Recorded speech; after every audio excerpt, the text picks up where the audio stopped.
Alrighty, guys, welcome back to another episode of the All Aces podcast. Today, we have a very special guest today. And arguably, man, I want to preface it as well before we start, is me and Dan like to think we're pretty athletic, right? I know all throughout us growing up, we like to think we're pretty athletic. Dan played college ball a little bit. But I promise you, this guest today, everything we accomplished athletic, probably everyone in this room, he's accomplished that times, I don't even know, times 10, man. And on top of that, he also transitioned after that into being a super badass professional at what he's doing right now as well. So today's guest, very exciting. Let him know why, Dan. Today we got the boy Kyle Alcorn, former Olympian, and like Anthony said, right now he's one of the top producing MLOs in the state of California. So we're super excited. The big thing about Kyle too is that he's homegrown right here in the Valley out of Clovis, California, right? Correct. Yep. Right out of Clovis, baby. So let's get this thing started, man. First of all, how did you make the Olympics? What sport were you in the Olympics? So I made the Olympic team in 2012 in the steeplechase, which is basically a 2-mile race over barriers. If for those that are not familiar with watching track and field, so a little bit of distance running, a little bit of hurdling. So it's pretty intense, bro. I watched the couple of YouTube videos before to prep for this, and I'm like, some of those guys jump over, like even the barriers, they jump over the water, and I'm like, bro, that's like, I mean. Yeah. The water jump, hurdling, that is, some think it's a better move to make. I trained to practice that, but it didn't work out for me. Still stepping on it, but yeah, it's definitely an athletic event. It's almost like a how do you call those things? Like not the gladiator races, but like a Spartan race, like a Spartan race, a Spartan race on steroids steroids on track. Yeah. That's so cool, dude. But the steeplechase, that's not like a big thing in high school track, right? No, so steeple pretty much throughout the United States is not ran in high school. I think New York, off the top of my head, is the only state that does it. They do a 2,000 meters, so it's a little bit shorter, but that do that in high school. Yeah, and let's. I want to start off here with your like track career, because that was like kind of the first thing that got you going. And in high school, what races were you running in high school? What high school are you from? So I went to Buchanan High. So I grew up in Fresno, Clovis area. I got started in track very young, basically in 4th grade, because that's in Clovis Unified. That was basically one of the few sports you could do. I was always good at it from day one, usually always competing for district titles and whatnot. Once I got to high school, I was always a distance runner, so I ran half-mile, mile, 2-mile. Once I got later on in high school, my main event was the 2-mile. That's what I won my state title in my junior year of high school. I got second my senior year in high school. And that's kind of what launched my college career, was having a very successful high school career. That's pretty nuts, man. So that's so cool. So ever since, so you already knew you were kind of like a stud at track then, going into high school. So going into high school, so that's funny. I mean, I was good at it in junior high, but honestly, once freshman year, sophomore year, I started screwing around a lot. A few of my buddies, we were on track teams, so we'd go run to one of our buddies' house that lived, half mile from the house. During practice? During practice. On our long runs, we're like, oh, let's just go run over there. We'd go over there, screw around, get some soda, some drinks, and then run back. So got in trouble with the head coach there, Coach Weaver at the Buchanan. He's still the coach over at Buchanan. He can tell you some stories. But I was kind of a handful my freshman, sophomore year. So it was really my junior year where he kind of came down on me. He's like, look, you got some talent. I need you to start focusing. I quit all my other sports in high school at that time. So junior year was my first year where I just focused on running only. Cross country and track. So I was talented at it, but I took it for granted for the first 2 years. And I think junior year is when I finally got whipped into shape a little bit by the coaches and succeeded. Dialed in. Well. How was that conversation, bro? I mean, obviously, especially when you're in high school, I know a lot of people preach playing multiple different sports because you never know which one you're going to take off in. So how was that conversation with your parents and, most important, like yourself and your coaches?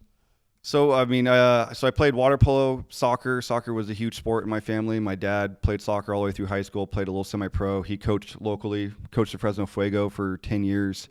So he was a big soccer guy, so I really wanted to play soccer. I loved soccer, but it wasn't what I was excelling in as much as running. So it came down to the fact, just talking to my parents, and they said, well, whatever makes you happy, whatever you want to excel in, we'll support you. So I had to tell the soccer coach and the water polo coach that, I'm quitting these sports. I'm just going to focus solely on running. And and they understood, I guess. And obviously it worked out. But on that same note, what was soccer your love still at the same time? Like, and it was just a thing. You're like, hey, I'm just so much better at track that I'm gonna excel at track, or was it still was your heart still pulling you towards soccer?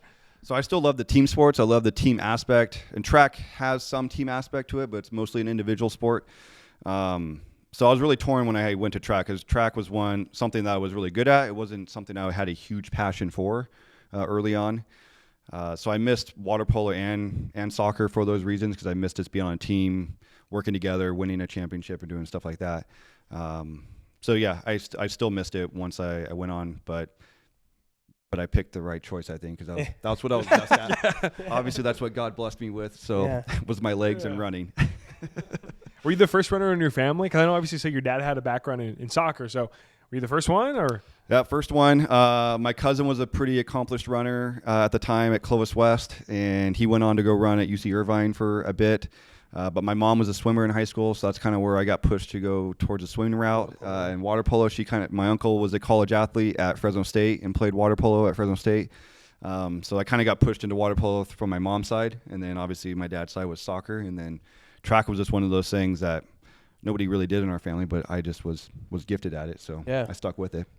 Hey, that's so cool, man. So it sounds like, I was watching this a little tangent, but I was watching this coach talk about how like a lot of parents, they kind of want their kids to go pro, but the people that really make it are it's like a very small percentage of the population. And realistically, you have to have kind of like that genetic background in your family to be like an athlete, especially to make it, well, kind of like how you did, you made it. I mean, when you're in the Olympian, like it's top 1% of the 1%, Do you think that's the truth? Do you think that like to make it to that level, you do have to have kind of like you said, you have to have like God's gift?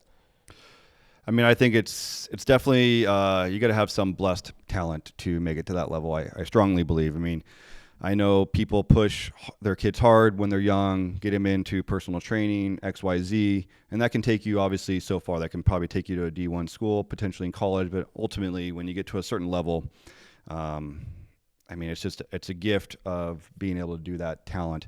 And it doesn't have to be fostered from when you're young, and even raising my own kids right now, it's just, doesn't mean they have to be in that sport at 7 years old to be the best. I mean, Tiger Woods obviously was in the sport at 7 years old, but there's many other athletes that we can look at. Steph Curry, who, played at, Davidson and now one of the best players in the NBA. Yeah. And there's multiple other, Cooper Kupp from my Rams, he played at, played at like Western Washington. So it's, so it's just, I think talent rises to the top at some level that you get to.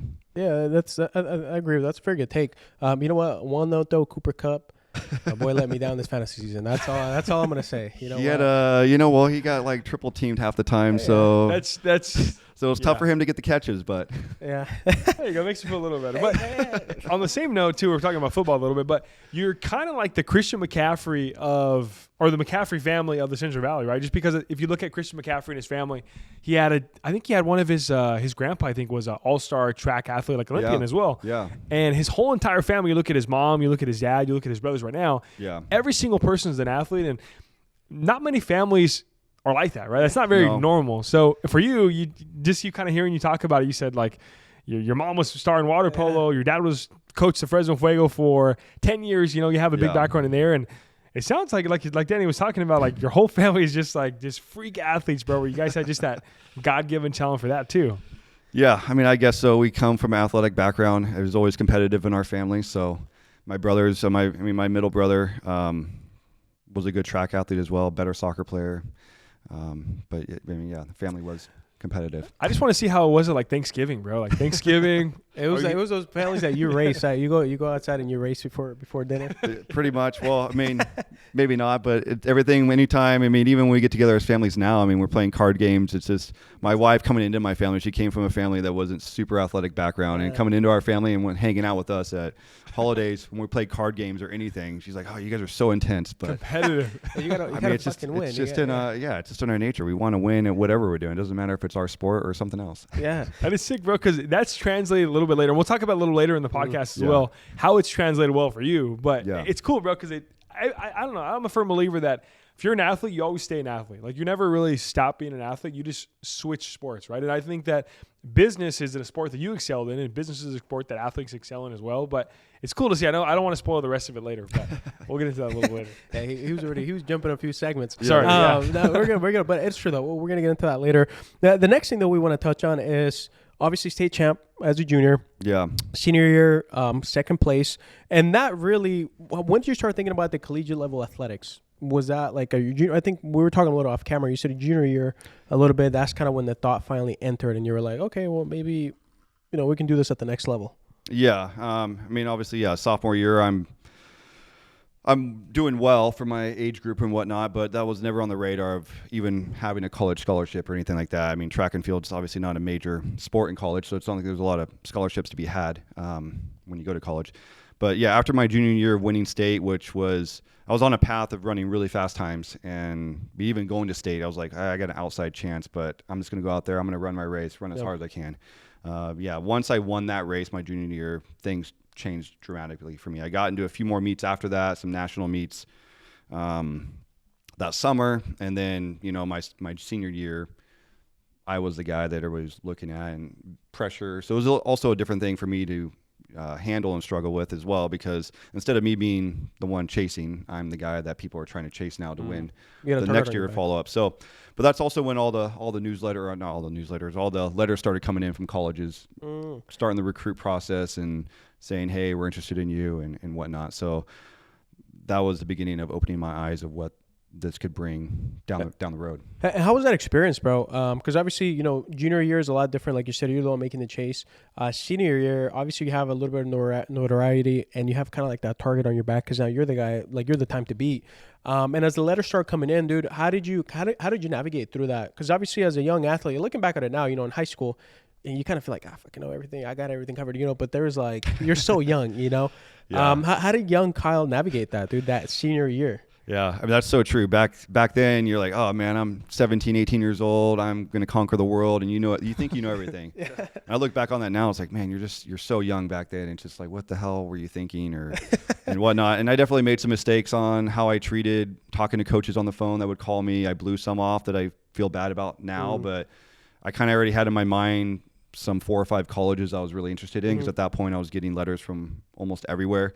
But my parents, my faith, my coaches really helped me because that was a really hard decision. That was probably the hardest decision I had to make for at that time, my young life, deciding where am I going to have my future in college. Yeah. And obviously I made one decision. I went to University of Oregon first, and during circumstances changed, and we'll talk about this, I'm sure, at some point, and I switched colleges.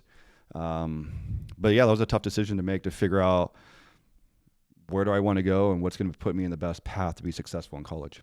Yeah, especially too the Oregon choice, man. It's also big geographically because California, Oregon, they're nearby, but you're essentially packing up your spikes and then just going to a whole different state, and you're on your own, Yeah. So how was that first couple of years in college? Obviously, you're competing at a high level. You got into one of the best programs for track, right? Yeah. Especially some of the best facilities. I think to this day, the championships or the outdoor championships are held at Eugene, no? Yeah. So how was that first year, dude, where you kind of go from being like, it's like they always say, you're like the big fish in the little pond, but then when you get to the next level, it's a bigger pond, and there's a lot bigger fish as well. Yeah, that freshman year was eye-opener because you come from reaching the top of the totem pole out of high school. You're like, all right, I made it to the top. You're used to winning all these races. And then you go to a whole new level. You go to D1 athletics. And, that first year of cross country, I didn't redshirt my first cross country year. The coach decided to run me, which is not usually common. And obviously in most sports, your true freshman year, you usually sit out and redshirt so you can adjust to college life. But cross country, I was just thrown into it. He's like, hey, I need a runner. You're running.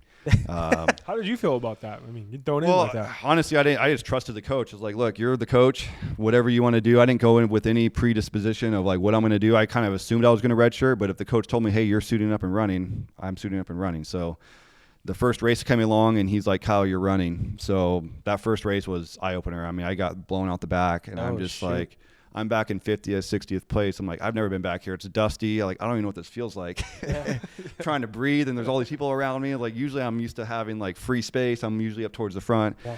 So it was definitely a big adjustment emotionally and just like, all right, we're in the big leagues, I guess now. I mean, we got to get going. How did you dust your confidence off like that? Because, I mean, from really, like Danny kind of touched on a little bit, going from high school, especially Central Valley. Central Valley is one of those places where it really is slept on, right? Like, not a lot of people look at Central Valley as like, man, star athletes come out of here. But we have a lot. We have, I mean, you look at Aaron Judge, you look at Paul George, you look at Kyle Alcorn, right?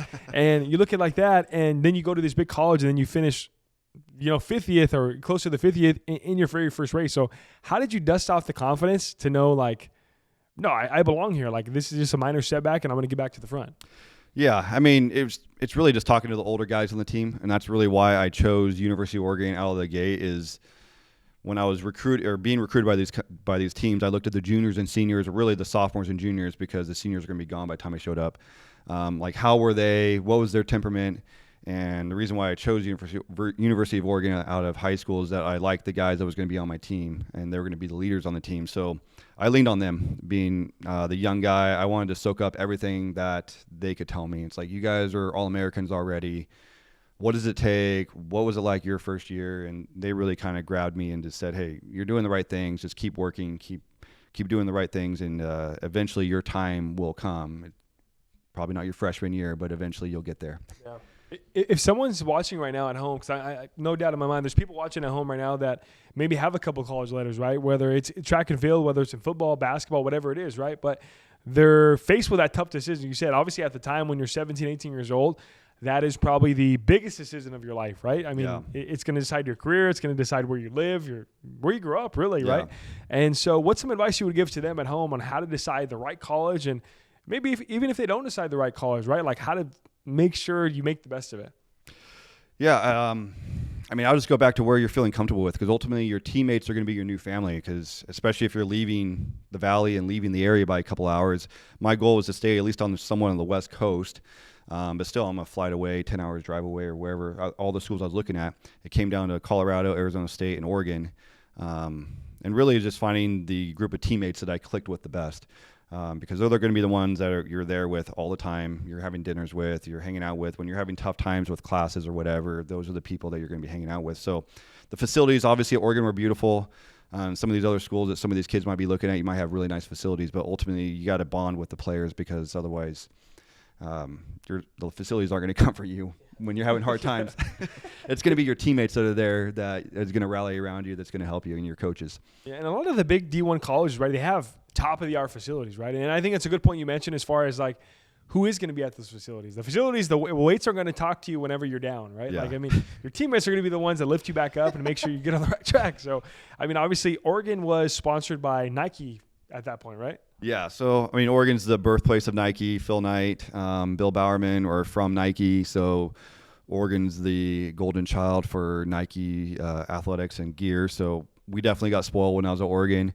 When I transferred to Arizona State, they were a Nike school at the time. They're an Adidas school now, but you didn't get the level of treatment and the level of gear at Arizona State as you did at Oregon. Oregon, you could go to the team locker and you can pretty much get almost unlimited amount of gear as necessary for your training. So it was pretty nice. How did that work, bro? And obviously being sponsored by Nike, or being like the birthplace of Nike like that at Oregon, what was some of the perks? Obviously you said you can go to the team locker, but what was some of the top perks you enjoyed at being at Oregon? Well, Oregon just, I mean, from a track standpoint, because track's not a huge power sport in the United States, so you're not a football player or basketball player that's getting a bunch of notoriety on the college campuses. But at Oregon is Tracktown USA.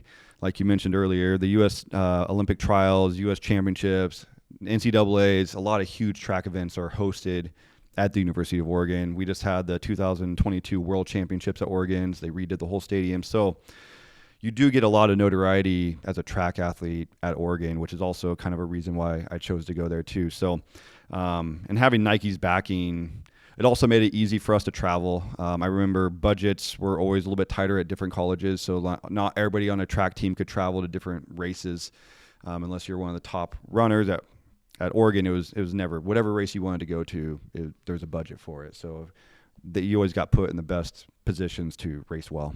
It's a big difference. It helps. Yeah, I mean, it can be definitely a difference. And, you know, another cool story that I want to get into is your freshman year. That's actually how you found, through your freshman year in college, that's how you got introduced to the steeplechase, right? Or how did that happen? Yeah, so I had kind of an interest in doing the steeplechase. I ran in the Junior Olympics after my senior year and did the steeplechase, not knowing what the heck I was doing. I went out there and I basically died running through that race. As probably all of us would. I mean, yeah, sure. because the Barry, I'm a really good 2-miler. Obviously, I was a state champion, second in state, just came off of being second in state. So I was like, look, it's 3,000 meters. It's basically the same. It's basically a 2-mile race. But you throw those barriers into it, and it's a whole different ball game of how you run that race. So I had a little bit of that one experience going into Oregon. So I told the coach, I was like, I really want to try to do the steeple. He told me, he's like, all right, can you do a layup in basketball? I'm like, I mean, yeah, I can do a layup in basketball. Yeah. I was like, what does that have to do with anything we're running? He's like, well, that tells me if you're athletic enough or not to do the steeplechase because you got to hurdle and run. So he's like, all right, I'll let you do it. But if you suck at it your first time, then you're done. You're going to have to run the 5K. I was like, I didn't want to run the 5K because that's 3 miles on the track, and that seems super boring. So I raced my ass off that first race, and I raced well enough that first race. It was still a brutal race, but I raced well enough for the coach to let me keep doing it. Yeah. That's cool, bro. It's almost like an open tryout, right? Like almost like a tryout where it's either, I mean, if you would have did bad at that race for whatever reason, you ate the wrong food before, you ate too many carbs, whatever it is, right? Like your career, instead of going the Olympian route, could have went entirely different, bro. Could have been, yeah. I could have been stuck doing the 5K. Yeah, that boring 5K. So now we're Kyle got the steeplechase going. Freshman year, kind of leaning on the seniors the older upperclassmen of the class for some advice on how to kind of get through the early years in the track career. But eventually, you kind of start to figure things out, right? Sophomore year comes along, and that's when you made a big decision. It was a sophomore year or junior year that you transferred out of Oregon. So it was halfway through my sophomore year. I did redshirt my freshman year in track. So sophomore year is my first real year in track. And during that time, my coach at the time that I signed with and really loved as a coach was basically kind of forced to resign. Being Tracktown USA, there's a lot of politics involved.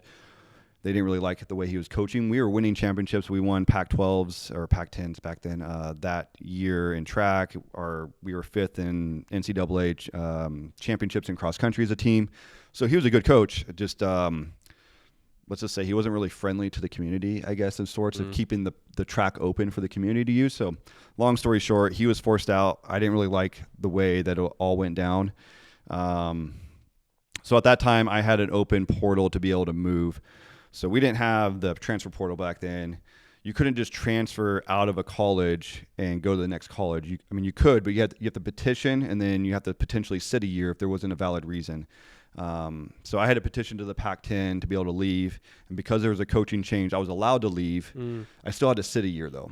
So I still had to sit the next year, which would have been my junior year, I guess, or redshirt sophomore year at Arizona State, because I transferred out of it.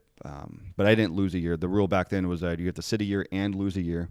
I didn't lose a year of eligibility. They just forced me to sit out. Like redshirt. So it was a tough decision, but I chose Arizona State because I kept getting my ass kicked by 2 guys from Arizona State that ran the steeplechase. And instead of getting my ass kicked by them, I was like, well, I'm going to go join them and figure out what they're doing. So that I can train with them and learn how to beat them. They're doing something right over there in Arizona. I mean, they're doing something right. They're running really fast. So, I'm not going to go reinvent the wheel. I'm going to go copy them. Yeah, that's awesome, man. So you make a big choice, and now you get in a same thing.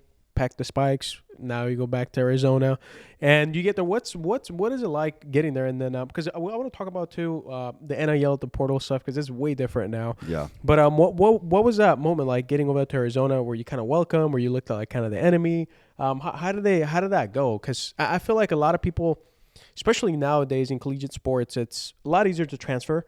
But I mean, I'm sure the people want to know like the behind the scenes, like how does that work? Especially if you're used to kind of competing against those guys. And then you saw, hey, what's up? Now we're teammates. Like the enemy comes in, right? Like I know I see Kyle coming in. I'm used to racing him. I'm like, the enemy's coming in. Here we go. Let's kind of fill him out a little bit. It's competitive. I mean, you're competing. I'm sure they had a little bit of a chip on the shoulder with me coming in, but at the same time, I mean, they were kicking my butt, so I don't think they were super worried about me joining their forces. But it was adjustment, honestly. I mean, especially going from the Northwest down to the Southwest. 110-degree heat during the summertime training. I mean, practices we had in the fall at Arizona State, we're practicing at 5:30 in the morning. At Oregon, all of our practices were at 2:30, 3 o'clock in the afternoon. So that was a big adjustment, just changing your mentality of getting workouts done, because you can't work out in the middle of the day in Arizona, unless That's it's brutal. until it's January. So that was a big adjustment. The other adjustment, though, is I spent time in the dorms at Oregon, so I met a lot of people outside of track and field. So I met other athletes. I remember meeting a lot of football guys at Oregon, some of the wrestling guys, just because we're in the dorms together. And then when I went to Arizona State, I felt like I didn't have that group of friendships out there. I mean, I had obviously the track team, but beyond that, I didn't know anybody because I didn't spend any time in the dorms there or anything like that in a social setting. So that was an adjustment. Just having kind of a really small circle of people in Arizona, but as I was there, obviously that circle grew a bit. Yeah. Do you feel like that helped you or hurt you? I mean, as far as like in terms of athletics. I don't think it was either way. If anything, maybe I don't think it hurt or helped. It was just different, just not having other athletes to talk to about their sports and talk to what they're doing, how they stay focused. I remember one of my buddies at Oregon was a golf guy, and it's just what he did to perfect his craft in golf. It was always interesting to learn what some of these other guys were doing in their sports. So yeah, I don't think either. Yeah, and it's cool to see because at the end of the day, like whether it's golf, whether it's track, at the end of the day, it's D1 sports, right? Yeah. D1 collegiate athletes. So it's cool to see. I'm sure the preparation, the hard work, the commitment to the sport is probably similar to the same. Yeah, definitely. I mean, everybody at that level. I mean, obviously, you get some screwballs that show up there that just are talented, and then they get to college and they're away from their parents and they go off on the deep end. But yeah, I mean, a lot of those athletes are there to. And on the do topic, stuff. that was going to be sort of my my next question, because obviously college, it's a lot of people associate college with partying. But as a D1 athlete, it's a little bit different. I'm sure there was time where you still had a good time, Yeah. But you also kind of, we don't have to get into detail, but you also have to stay committed to your craft, because at the end of the day, that's kind of what's kind of, I don't say paying the bills, but that's what earns your keep, right? Yeah. How was that life like? Track, I think it's a very time consuming, probably like any D1 sport, it's very time consuming. So what was the social life? Now that you're back at Arizona, what did you go out and party? Like what did that look like for young Kyle, dude? So that's what everybody says. Oh, you went to Arizona State. That's a party school. I'm Yeah. like, I mean, we had some fun here and there between our seasons, obviously, and it's definitely there's a lot of bars, a lot of parties to be had down in Arizona, but no, during season, especially as a distance runner, our practices are early in the morning. You're practicing a lot. You're training a lot. You can't fake it. So you can't go out drinking till, midnight, 2 a.m, and then wake up at 5 a.m. and go do a track workout. So you had to be very structured and rigid. The coaches are on you, clearly, and they can tell if you got a little wild. I remember one story when we were at Oregon, it was our freshman year. We had a little fun time before. We had a morning workout at 8 a.m. on Saturday morning, and we had a little fun on Friday night. And we all wake up kind of hungover, showing up to our little gym. The coach had the heater on, because he always had the heater on in the morning because he was always cold. And so we're in there sweating our asses off. He comes over to our corner where the freshmen are at, and he's like, God, it smells like a goddamn brewery in here. And we all look at each other like, oh, shit. He's on to us. He's on to us. It's like he's on to us. So we're like, oh, crap. We better make sure we hammer this workout. Otherwise, he's going to be all over our asses. But no, I mean, as an athlete, you got to really try to ignore what's going on, and it can be tough because, especially living in apartments, maybe there's parties going on 2 apartments down, the music's loud, but you just got to focus on it. Put the covers over your head and just go to bed, man. Man, and another thing that I want you to kind of clarify for people, especially people that might not be familiar with the D1 track and field aspect of things, because like you said, I feel like it's not a really big sport here in the U.S. It's big, but it doesn't get a lot of TV time. No. What's up with because there's indoor, right? There's indoor and then there's outdoor track and field. So what are the main differences? Is it like a year-round thing, or are they in the same season? How does that work? Yeah, so I mean, it depends on what level you're at. I mean, you treat it differently whether you're in professional world or college world. But yeah, indoor on the West Coast, indoor is really a warm up to outdoor. It's on the East Coast where it's snowy, cold, and you have weather problems. Indoor is a big deal because, I mean, yeah, if you're over in Boston, you got snow, cold weather. It's 30 degrees, 20 degrees, 10 degrees outside. So indoor track's a little more of a thing during January, February, March. When I'm out here in Arizona training, there's no indoor tracks around there. So we do indoor just because it's a way for us to get some races in. Yep. But it's definitely not treated as a real season, even though it is. It's more of a warm up just to get some races in before track season Yeah, starts. get some reps in, get some competition. Yeah. That's cool. How do you, what are the seasons like though? Like so you said indoors before, so indoors going through, I'm assuming through like the winter months, and then track is like, the actual track is like in the spring still? Yeah, so indoor season starts basically in January when you come back from winter break. Mm-hmm. And it runs about to mid-March is when NCAA championships is ran in college. And then really once late March, early April hits is when you start moving full into outdoor track. And outdoor track will run all the way till June, early June when NCAA's is. And I want to talk about the season where you won champ, because you were champ the same season or the same year for indoor, right? You were NCAA Correct. champ indoor and NCAA champ outdoor, which is, it's crazy to say out loud, dude, because it's such a big accomplishment that you're like the top of the top of the top at the collegiate level, arguably with some of the best runners in the world at the time. So what was that season like? Was it kind of like your junior year where you kind of just locked in, no parties, tucked in asleep? What was that season like? Because now that with the context of the indoor season and the outdoor season, I mean, basically indoor season you're warming up, but it is kind of competitive because you took the championship, right? Was it 3K, I think? Yeah, the 3K, flat 3K in indoor. And then after that, you kind of just kept the streak going. And then that spring, right, I guess running into the summer, it was a champ. You were men's NCAA D1 champ in the steeplechase. Correct. So what was that? Walk us through that season, because that's like a monster season almost. That's like, like you walk away with 2 rings one season. Yeah. I mean, it's like in the context of like sometimes other sports, right? So we're like football, golf, or anything like that. I mean, you have to perform at a high level, but at the same time, you have like teammates where like sometimes if you don't perform your best, maybe you're a running back, you're not feeling the best. Maybe the guard, he just pulls like a monster and puts a big hole. You can get away with that. But in the track and field space, man, it's just you. So like, staying at that peak performance level for like essentially like half a year, it's not an easy feat. No matter what sport it is, it's not easy to do, but you did it. So I want to learn a little bit more about that season. Like, what was the preparation like? How locked in were you? Like, what did you do, dude? Because that's like a monster accomplishment. Yeah.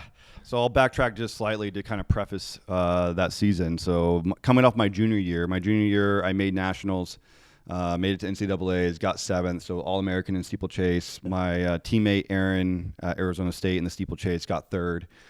So I was super stoked coming off that. I really wanted to become an All-American, be top 10. And so I was really happy with that season. Going into my senior year, I was like, all right, things are lining up. Aaron graduated, so I'm the senior, the team captain, whatnot, be the leader on the distance team. And really the whole track team at that point too. So I had high hopes for myself. So I went in cross-country season, dialed in, ready to go, ready to rock and roll. I'm just training, just trying to do as much as I can to train my ass off, just trying to think, like, what is everybody else doing around the country that I can try to beat and make sure I'm training as hard as them or more.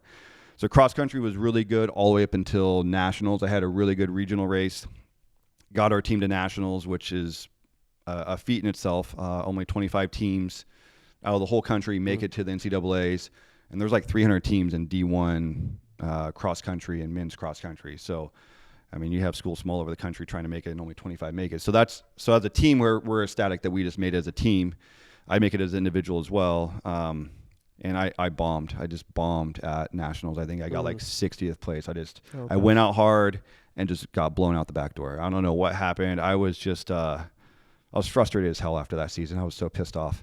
And some guys from Wisconsin came down, and at that time they were professional runners, and a lot of professional runners will come down to Phoenix during the wintertime, especially from like Wisconsin or Colorado or whatever, because it's raining. The cold states, yeah. So I got the benefit of training with some of these guys, and one of the guys was Matt Tagenkamp, and he was one of the top 5K runners in the country at the time, and he came down, and I was going on a run with him. I was like, man, dude, I just came off of a shitty, cross-country season. I just bombed at nationals. Like, I want to become a professional runner. That's my goal. What do I need to do that? He's like, just trust the process. Like, don't overthink it. Like, just forget about what happened in cross. Just trust the process. Just keep working your ass off. Keep working hard and move on to what's next. That really sunk in with me hard. I was like, okay, well, that's pretty smart. Like, you don't need to do anything special besides just trust what you're doing and trust in yourself. So that took a lot of pressure off me because I was trying to all Christmas break trying to figure out like what can I do to make sure I can win, because I got to win a national title to get a sponsorship. Track's not huge in America, so Nike and Adidas and Puma and all these brands are not handing out money to people that get 5th place. So going into that indoor season, I was just primed, focused, and ready to go. I broke 4. I think it was my first race. I broke 4 in the mile for the first time, which is a huge. I was like the 306th person in the U.S. to ever do that, and so that's crazy. In the U.S., bro, that's not California, but the whole United States. Actually, I think that might have been in the world actually at that time, because that's crazy. Now people in college break 4 somewhat frequently, but yeah, so I broke 4. I wasn't even trying. I wasn't even I was trying hard. Obviously, I was running hard, but I wasn't even in like the training phase. I was like in what we called base training. So all we're doing is high mileage at that time. So it was just winter training. You're just doing mileage. You're not doing any speed work. Yeah. And so I was just going into that race. I'm just going to run hard and see what happens. And my coach was like, "I'm lapped to go." He's like, "Oh, you're right at to break 4. You're right at to break 4. Like go." I was like, "Holy crap!" So ran a really fast lap. The last lap ran 3:59 in the true mile, which is a huge milestone. Super stoked about that. That's crazy. I thought I was doing a good thing and running like a 7-minute mile, 6-minute mile, and I'm like, you broke 4. I'm way behind. Dude, 4 is blazing, right? So for anybody that like runs a little, like if you've ever ran track or like participated in track, like a 4-minute mile is blazing. Like you're running a sub 60-second 400-meter dash. I can't even take a shower in 4 minutes. Bro. The fact you run a whole mile in 4 minutes is just nuts to me. Yeah, so that kind of led off my indoor career to like, all right, I'm on the right path. Like keep working hard. So I make it to nationals. We have a really good DMR team, which is a distance medley relay. So it's a distance relay. So you basically have the first person starts out with a 1,200 meter, so 3/4 of a mile. Then you have a 400 meter guy. So you have one of the sprinters, and then you have an 800 meter, half mile, and then you have a mile. So I was the anchor leg, the mile guy. So that was on night 1. That was on night 1 of the 2-day national championship. So our team made it in the DMR as well. So I was the anchor guy. So that race went well for us. I think I got the baton in 8th place. We ended up getting 2nd. I almost ran down the national leader in the time of the mile from Texas. Came super close. That was a subtle flex, got the baton in 8th, finished in 2nd. Almost subtle flex, almost got him. I made one tactical error on the backstretch. I got too close to him. I should have held off a little bit. But anyways, there's a little bit of tactics that go into racing.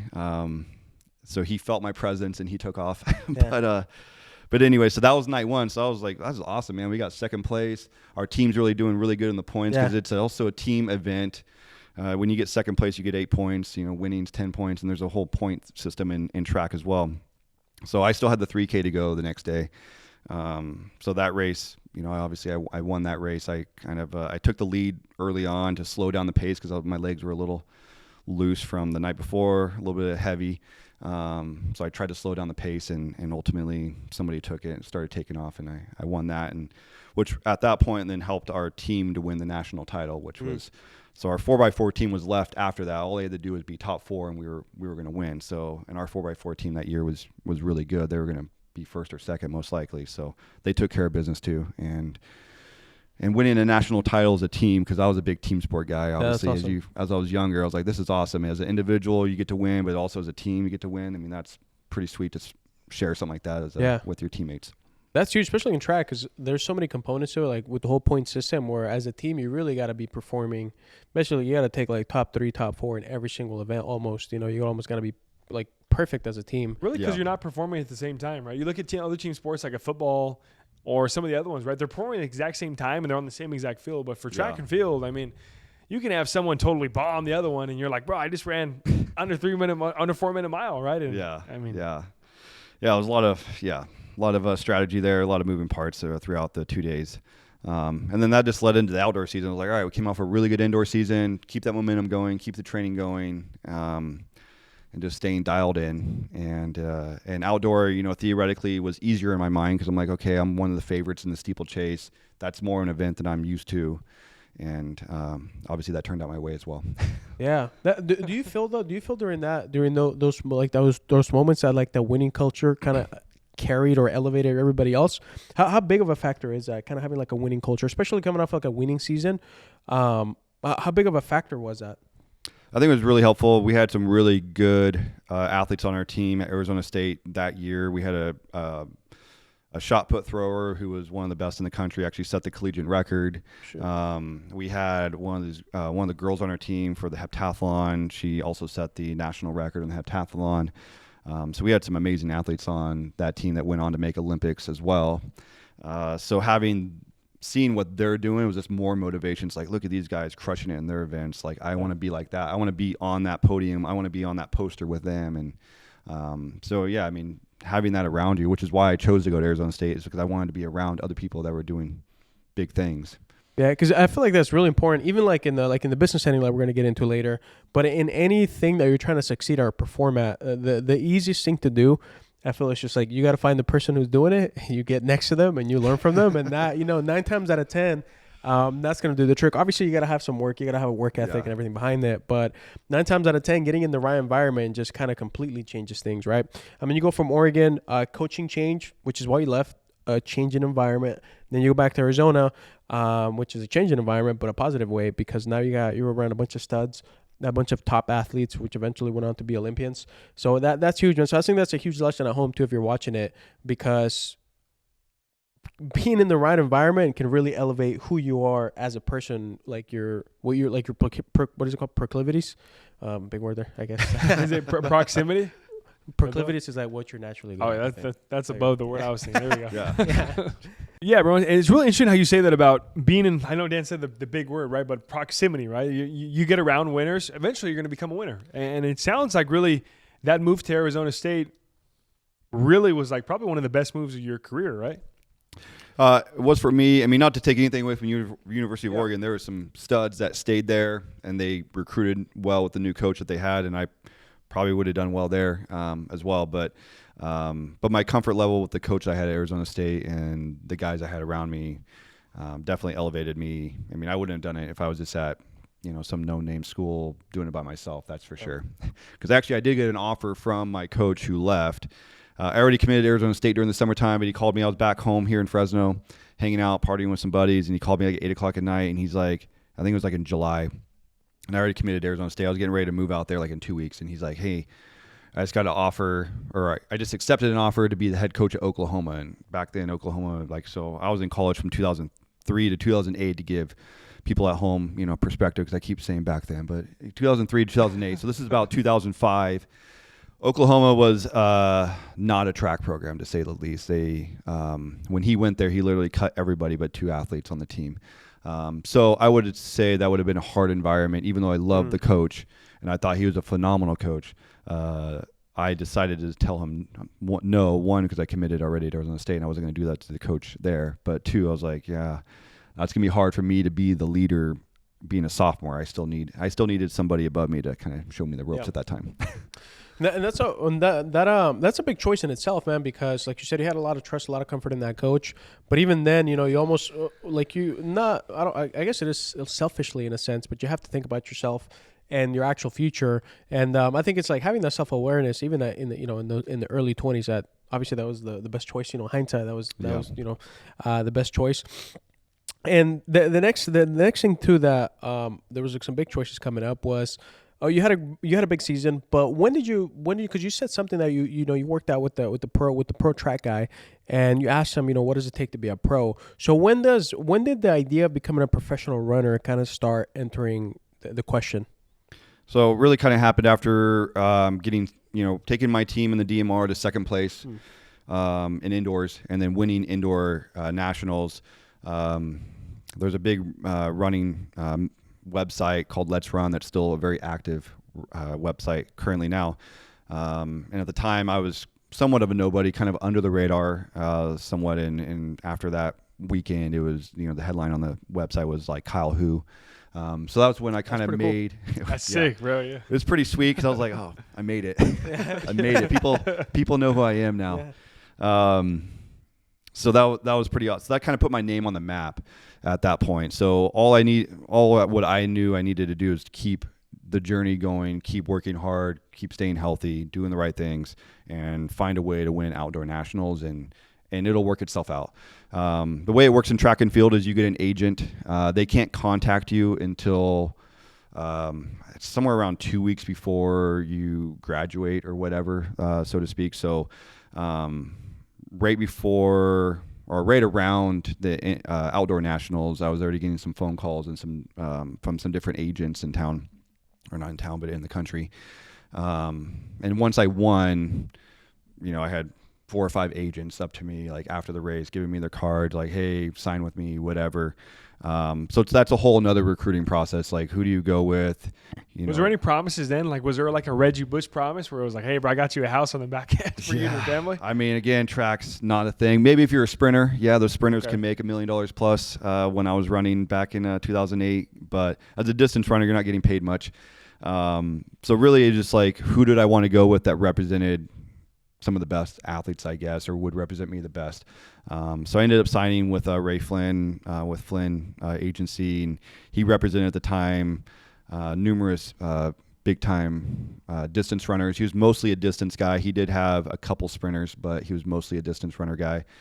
An Englishman, but he lived in Tennessee. And he got me a contract with Nike ultimately. But the way they do is they bid out, a high number to all these agencies, and ultimately whoever bites, whatever shoe company. And Nike's the biggest sponsor in track and field. They probably have the most athletes. If you watch track and field on TV now, which track and field is on TV a lot more, especially in the springtime, summertime, most of the jerseys you're going to see are going to be Nike, but you'll see the occasional Puma, Adidas, and a few other brands. But I mean, my contract wasn't big. I made about 40 to 60 grand a year running professionally. It was enough to live off of, but it wasn't anything that you're banking any money with. Yeah. But I mean, I was super stoked to have that at that time out of college, especially when I graduated in 2008. You got to remember the economy at that time was not super hot. So some of my buddies that were trying to enter the work world at that time things were looking pretty bleak. So for me, just to get a contract that somebody's going to pay me 40 grand a year to go run and travel the world, I'm like, all right, I'll take this and ride this thing out for a little bit. And you get the Nikes, right? You get the Nike sponsorship. I mean, dude, and you get the Nikes. I mean, at the time I really wanted Adidas for some reason. I don't know why. I was like, I don't really want Nike because Nike is pretty cutthroat the way they run their business. But yeah, I mean, once I got that Nike deal and got all the Nike gear, I mean, that was pretty awesome. Yeah, and that's so. With that context, with the 2008, I mean, going pro running is not a bad. It's not a bad call, like you said. I think because what was that conversation like with yourself, where you're about to graduate college? What did you go to school for, by the way? What did you major in? So I majored in business and communication, the basic athletic, the athlete special. Not aeronautical engineering or anything, super smart.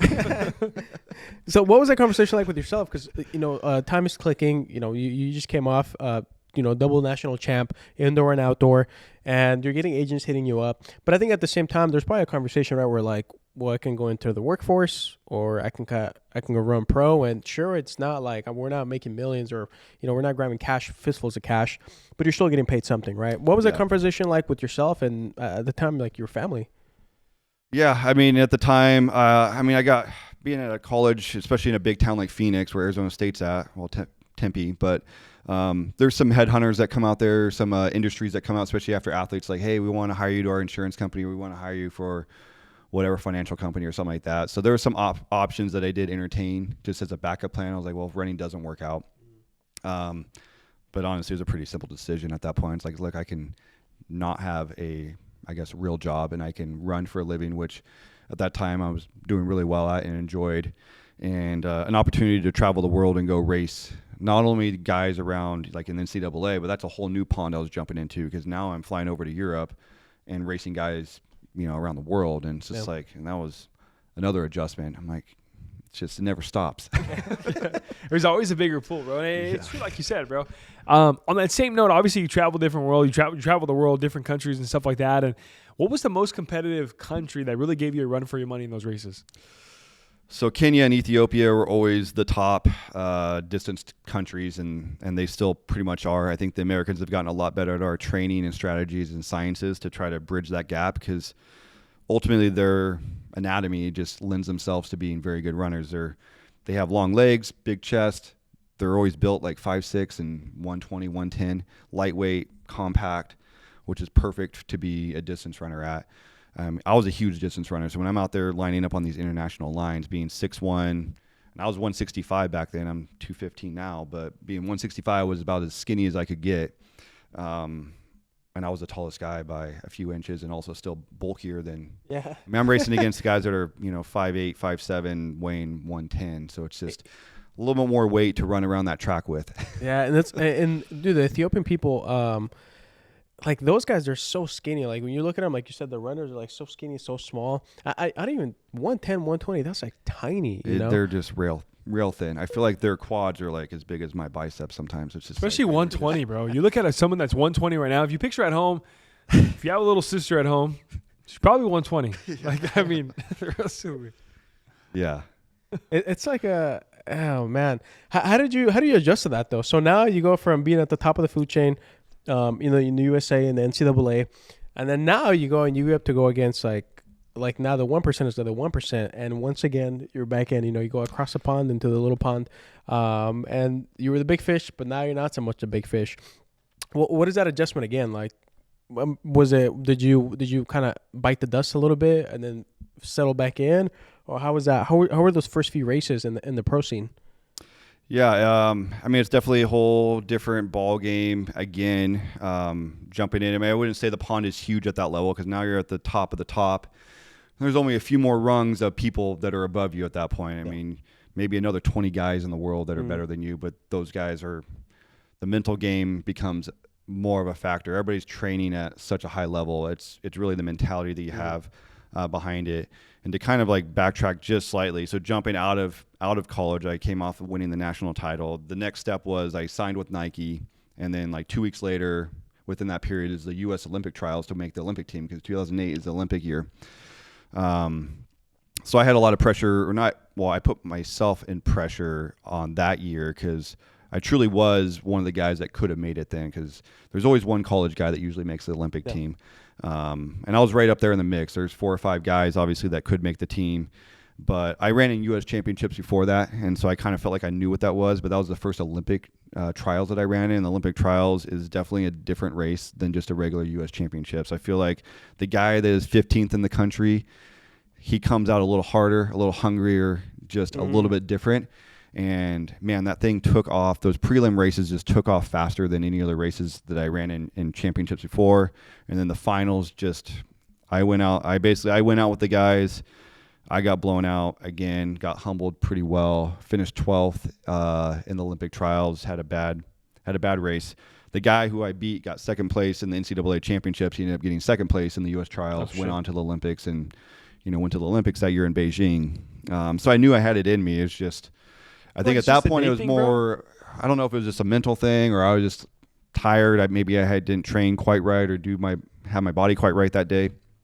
I don't know. I'll just chalk it up to mental. It was a big event, just signed a contract and, maybe had a lot going on and just mentally was not ready for that level of racing that happened there.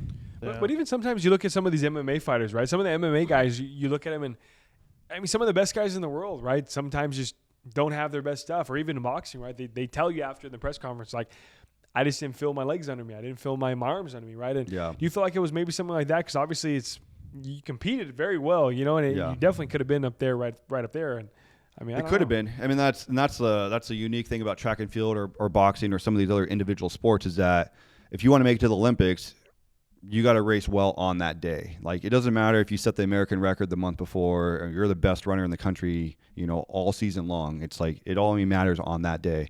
And I ran with some guys that set American records or were really good all year long, and then for whatever reason they bombed on that race. And then all of a sudden it's like, well, you didn't make the Olympic team because you bombed on that one day. So there's a lot of pressure on that one day too. And that itself is kind of crazy because like at the Olympic level, like if you have the guys that are setting the the American records, like in my eyes, it's kind of like a gimme. Like, all right, cool, well, you're in. But it's not really like that, right? No. Like, you still got to earn your keep. You got to earn your spot. Yeah. So the U.S. team is only based on the Olympic trials. There's other countries they'll do their own trials, and they'll take the first 2 go, and then the third person's left to a delegation to vote on.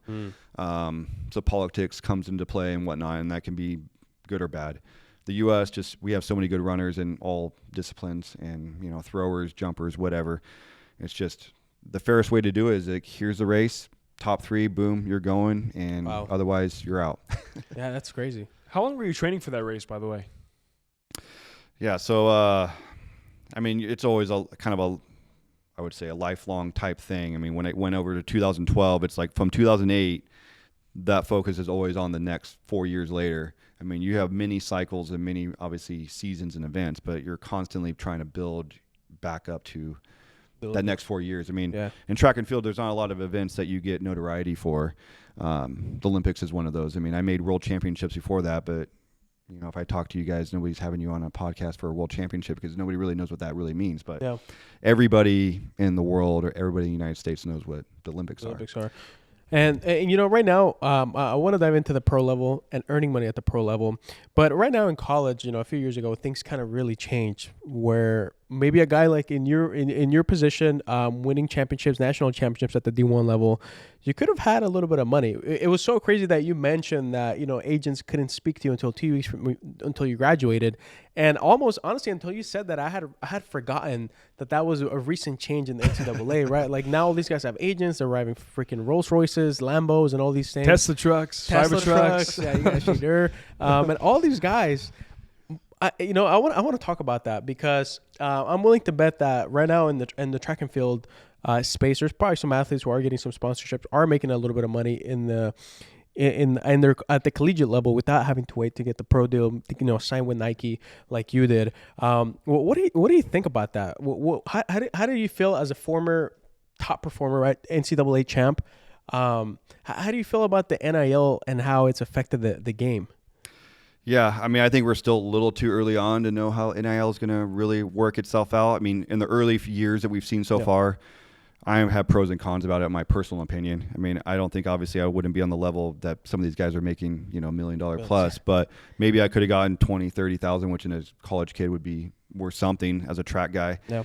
But it goes back to like, man, these are kids. These guys are 18, 19, 20 years old, and some of these kids, you're giving them $1 million, $2 million, and some of these kids, obviously, or a lot of them may not come from a lot of money in general, and that's so I think there's a negative to it as a sense, but also they deserve some of it. I mean, Johnny Manziel, I mean, that guy was a superstar. You guys watch his Netflix video, it's just like crazy. And that guy he got some money under the table that he worked out, but I mean, that guy deserves to get some money because Texas A&M made hundreds of millions of dollars on his back, and Reggie Bush made USC hundreds of millions of dollars on his back. So look, I think there's definitely a place for money to be in sports and college sports. I think it needs to be regulated a little bit better because you have Nick Saban that's retiring. He's like, this is ridiculous. All these guys I'm talking to right now, I was like, well, how much money are you going to get me? Are you going to get me a car? Are you going to get me this? It's like, well, that's not what college sports is about. We're trying to develop men right now because half you guys, more than half you guys, 90% of you guys aren't going to make it to the NFL. So we're trying to teach you how to be part of society and, you know, grow up to be successful in a career. And then some of you guys will go on to the NFL, but so I think Nick Saban says it really well where it's just like it gets messy at some level, but then again, you know, I don't know, it's part of the game and we'll see how it works out. But I have mixed feelings, I guess. I think the NCAA, I think there should be some regulation ultimately of just why are you paying this athlete? Why do they deserve it? You shouldn't just be grabbing some, 5-star recruit out of high school and be like, hey, I'll offer you $1 million. And then the next school's like, all right, that school said $1 million, I'll offer you 1.2. It's like, well, that's, I don't know if that's really the way that it needs to be worked out. Yeah, and we talked about the transfer portal earlier too, right? And I think transfer portal has paid a big play, and it's kind of even gotten bigger just because of the whole NIL stuff where you talked about, man, a school offers them $1.2 million compared to $1 million, and they come from, a childhood where they maybe didn't have $1 million. Most of us didn't have $1 million growing up, right? So it's like, of course, what are you going to take? I mean, yeah. Well, and the transfer, I mean, I understand that this transfer portal NIL is all because of football. Obviously, some of the other sports are benefiting from it as well, but this is all because football is a multi-million, if not billion, obviously, college sport athlete thing. So I'm a loyalist. If I was a track athlete, there'd have to be a big reason, a coaching change for me to leave my school. So I think it does hurt, especially like colleges like Fresno State. I think it hurts a little bit because people will use Fresno State as a stepping stone, and then they're like, all right, well, they got good here, and then like, oh, okay, I'm going to jump on and go over to Texas, or I'm going to go on to a bigger school. So it still hurts little schools, and but then it's also an opportunity. I mean, Joe Burrow was at Ohio State, and he found an opportunity down at LSU, and obviously that worked out for him. So I think there's an opportunity both ways. But but it's got to make it hard as a college coach, I believe, and as an athlete, it's like, well, you don't know if how loyal your athletes are going to stay. Yeah, I mean, it definitely changed the game a lot because, like you said, it became like, for example, like your example, the coach left, and that was a big choice as to why you went to Arizona, right? And some of the guys that were winning in Arizona, but had NAL been around, maybe Oregon was kind of dishing out a nice check. More than just the Jordans a little bit, yeah, right? More than just have some nice cash merch. in the Jordans. Yeah, some cash in them. That could have potentially affected your choices, right? Stayed around, maybe stuck around. Yeah. So like you said, it's definitely a game changer for me. I think, like you said, there's some positives and cons to it. The positive is obviously a lot of these kids. You're like Johnny Manziel, right? He made the Texas A&M program. Like without him, I didn't even know about Texas A&M before Johnny Manziel. Especially when you put it on in Alabama, crazy game. I watched it live when I was younger, nuts. And he didn't get cashed out. And arguably, like if he would have got paid what he should have been paid, who knows? Maybe we see Johnny Manziel still in the NFL competing right now at the top of the level. But because he didn't get cashed out, it made him do certain choices, kind of maybe arguably introduce him to a different life. So I don't know. I think the NIL in general, it's good. It's net positive. But I do agree, though, that it probably needs to be a little more regulated, It's tough because you look at both sides, right? Look at the college football side where they're providing scholarships, they're providing the facilities, they're providing all this stuff. But at the end of the day, you look at athletes like Johnny Manziel and so many other ones where Caleb Williams right now, right? Where you look at Caleb Williams, you look at UFC football team, you look at the UFC team before Caleb Williams got there, especially this past couple of years, and it's entirely different. Caleb Williams really transformed, along with the head coach that went over there as well.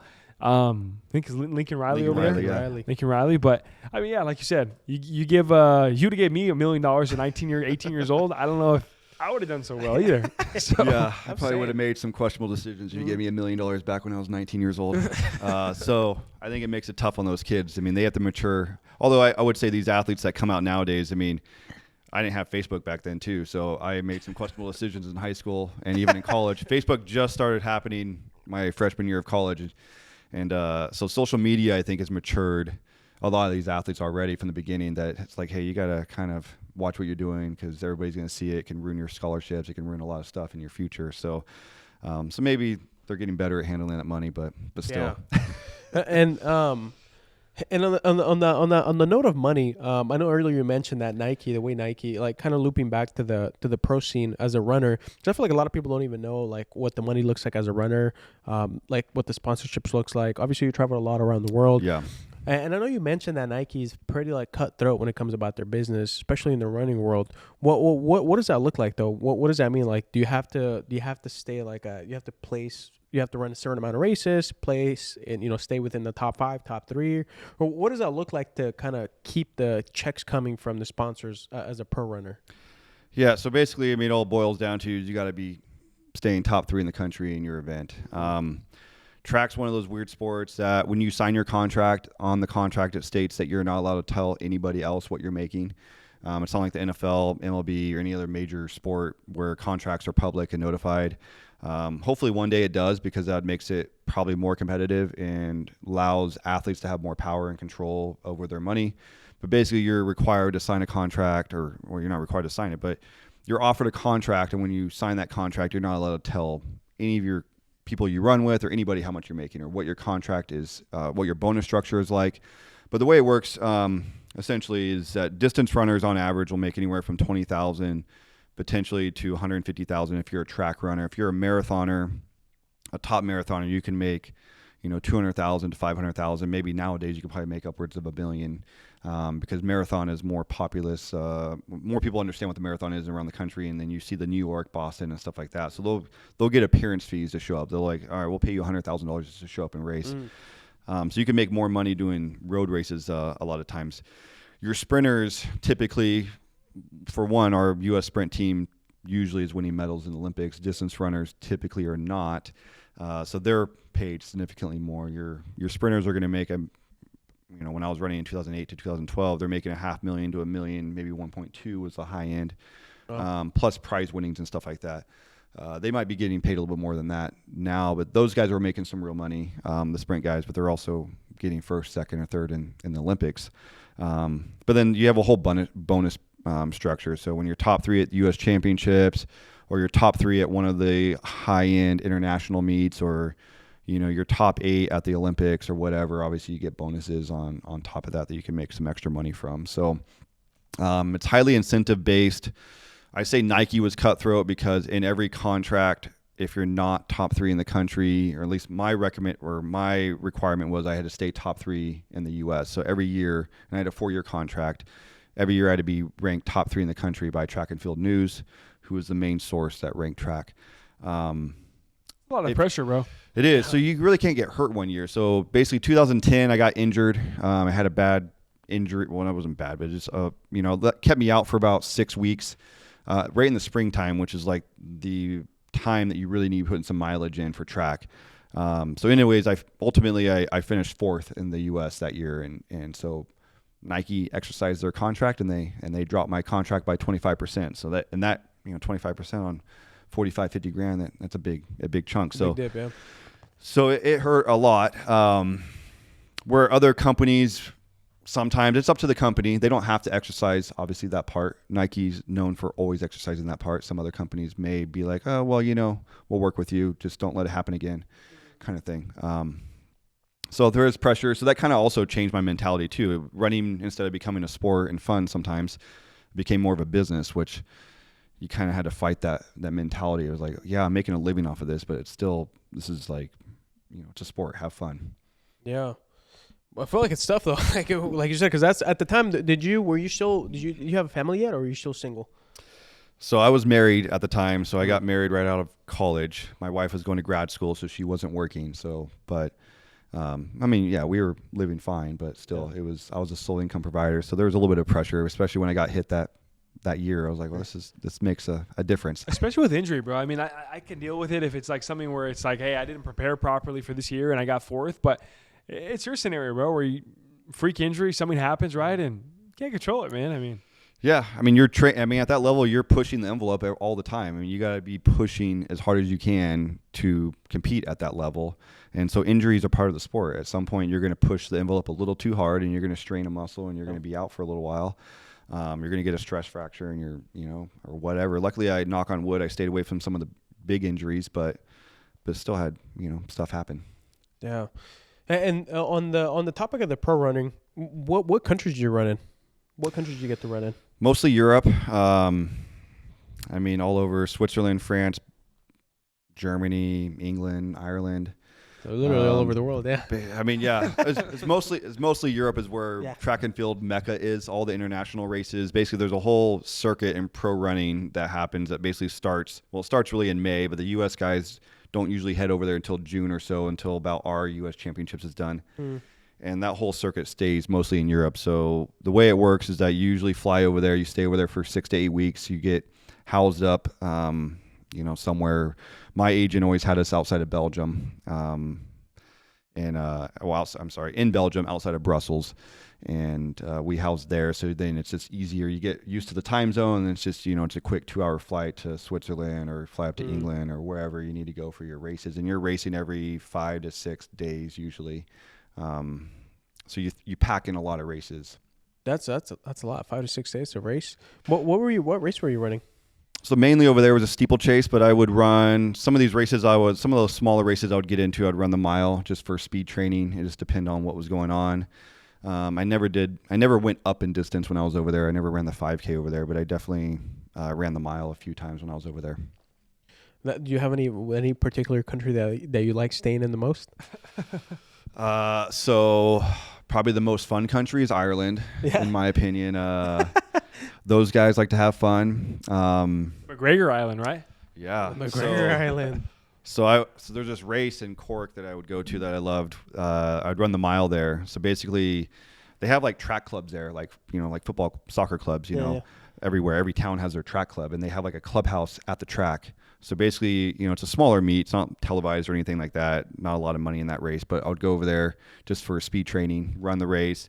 all the old timers, they invite you to the clubhouse. They come up, you go have a Guinness, have some sandwiches, hang out, talk to them about stories about when they were running in the 60s and 70s or whatever.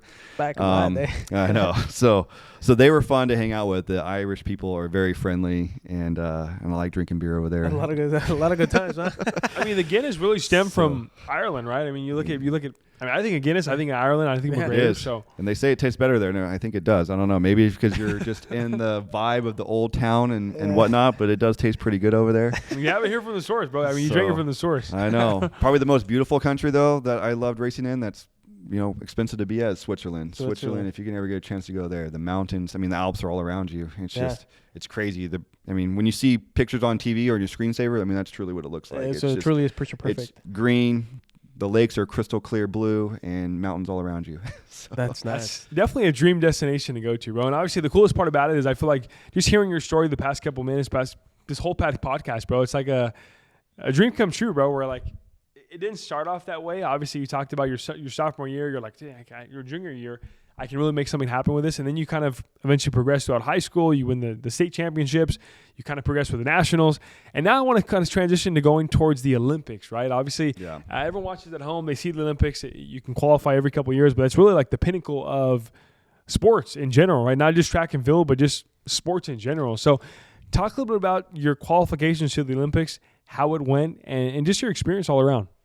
Yeah. I mean, the Olympics coming in 2020 or 2012, obviously it was something I was really geared towards, focused on.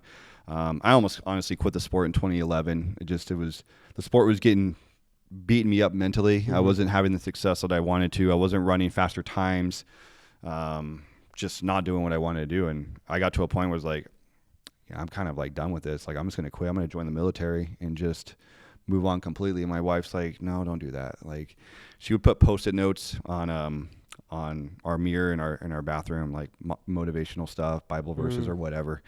That's a keeper, bro. I know. She's a good one. Sure. She's a good one.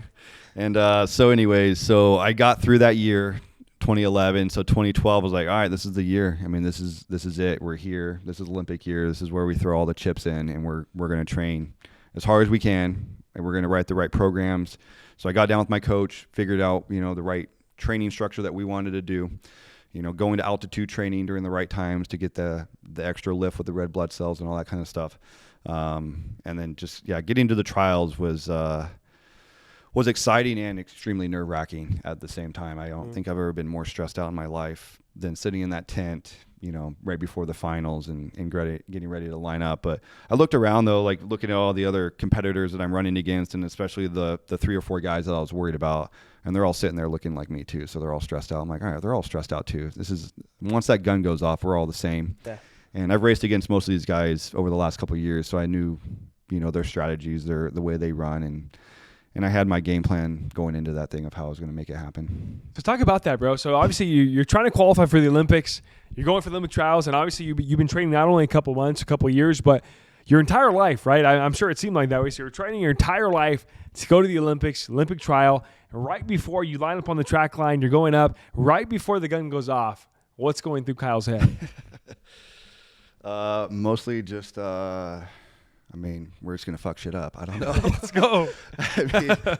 Mostly it's just at that point, once you're on the line, nothing else goes through your mind. You're zoned in, and we're like, we're going to battle right now. This is going to be the race of the ages. So, everybody's going to put their blood, sweat, tears on the line to make this Olympic team.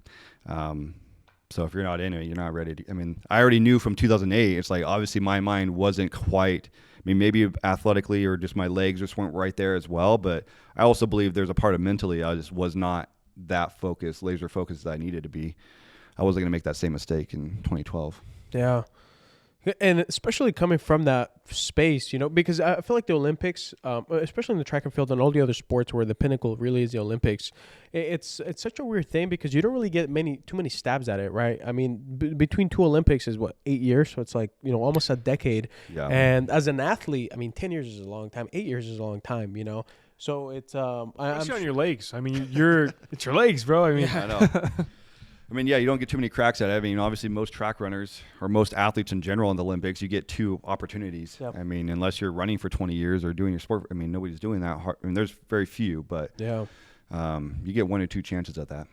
And that's it. And that's like unique in the world. Like very, very, very few people get to do it in the world, man. So I can only imagine like having those like sneaky thoughts, like the kind of dragging you back a little bit, like a little bit. I'm sure there was a little bit of doubt at some point, that you had to overcome from the 2008, and you kind of having like not those, I don't want to call them flashbacks, but you're thinking about like, shit, okay, I wasn't there all there. I need to come back 2012. Cause it's feeling like your last, like that's it, like I'm sure at some point you were like, I've been training for this, like Ann said, your whole life. And then next you're lined up with the gun, dude.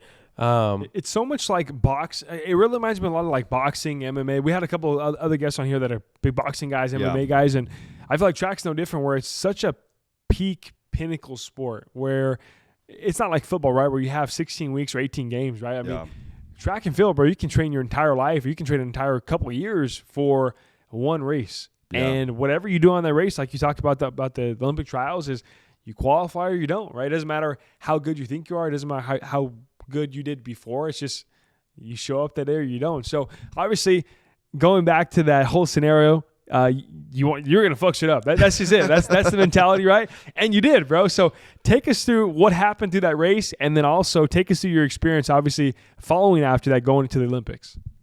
Yeah, I mean, the race played out pretty much as I thought it would. The first couple laps, everybody's just kind of feeling each other out. We're all running.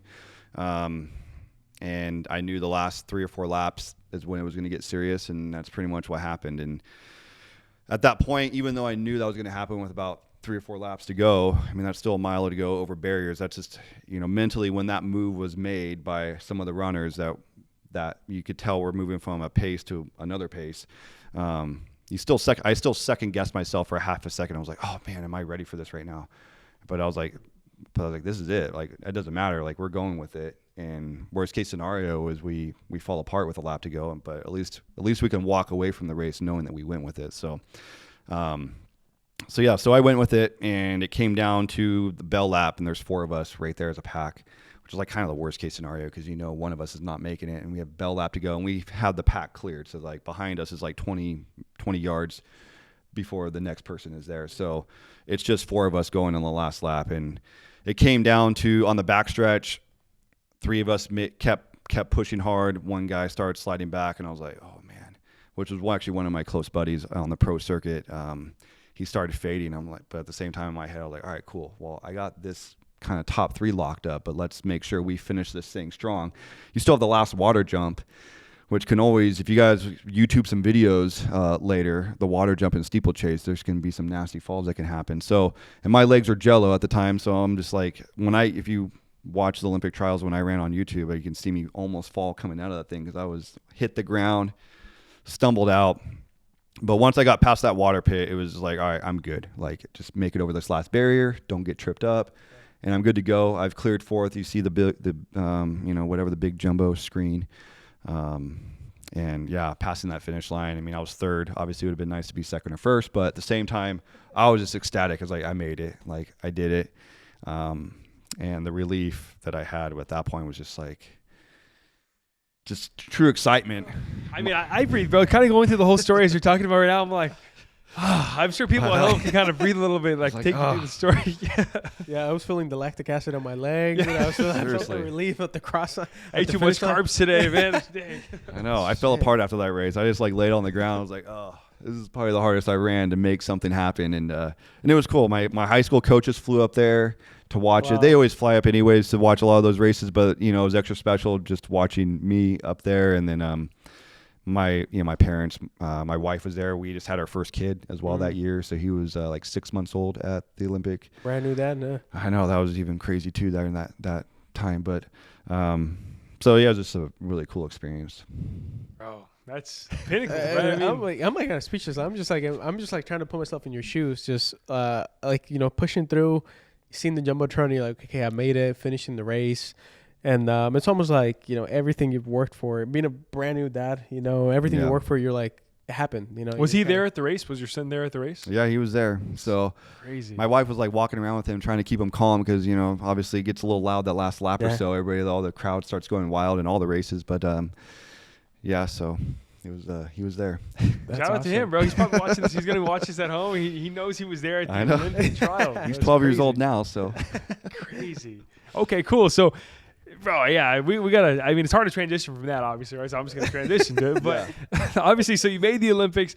Talk us through your first week on the Olympics trial. How was it preparation?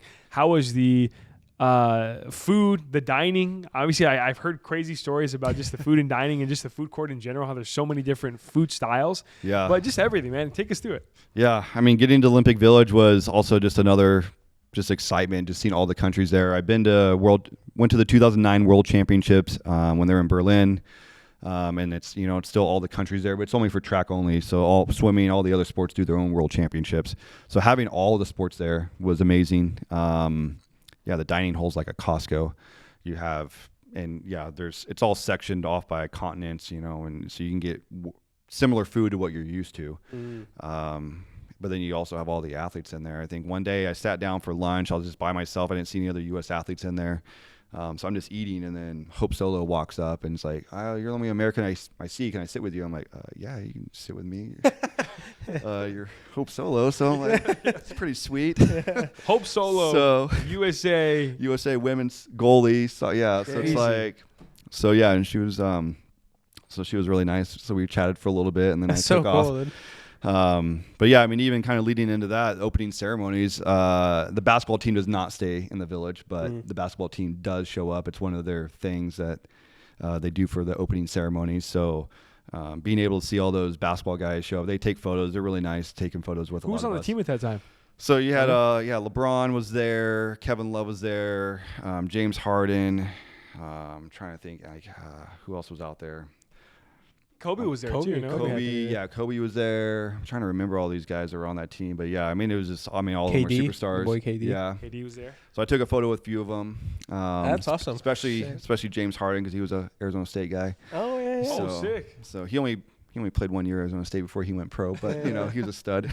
But still, he was at Arizona State with me when I was there. So, Sick. so anyways, yeah, it was. So that was pretty cool meeting those guys. Didn't see any of those swimmers. Those guys, they start swimming right away on day one, so they don't ever usually show up for the opening ceremonies. Phelps was there too, right that year. Phelps was there, so that was coming off of his massive year in 2008. He still won a lot of golds, but wasn't doing as much as he did in 2008. But I never ran into him. Allegedly, he stayed in the village, but I never saw him. Bro, but if you kind of rewind a little bit, the amount of star power you were at the same Olympics at. I mean, you look at a James Harden, a LeBron, a Michael Phelps, a Hope Solo, a Kevin Durant. There's so many superstars that you're at the same level. I think the coolest part about the Olympics as well is it brings every single athlete together that are at the top pinnacle of their sport. It doesn't matter if you're playing hockey. It doesn't matter if you're playing track and field or basketball. Like, these are the top level athletes, and not only your city, not only your state, but the entire country, right? I mean, the entire world, really. And that was the fun part too, is that when I was not competing, once I was done, just going to some of the other events, we got, the U.S. team gets, a certain amount of tickets to some of these other events. Basketball I tried to get to, but they only had so many and they were hard to get. But anyways, I went to some of the other stuff to go watch BMX, water polo. And it was just fun to see some of these other athletes at the top of their sport competing out there.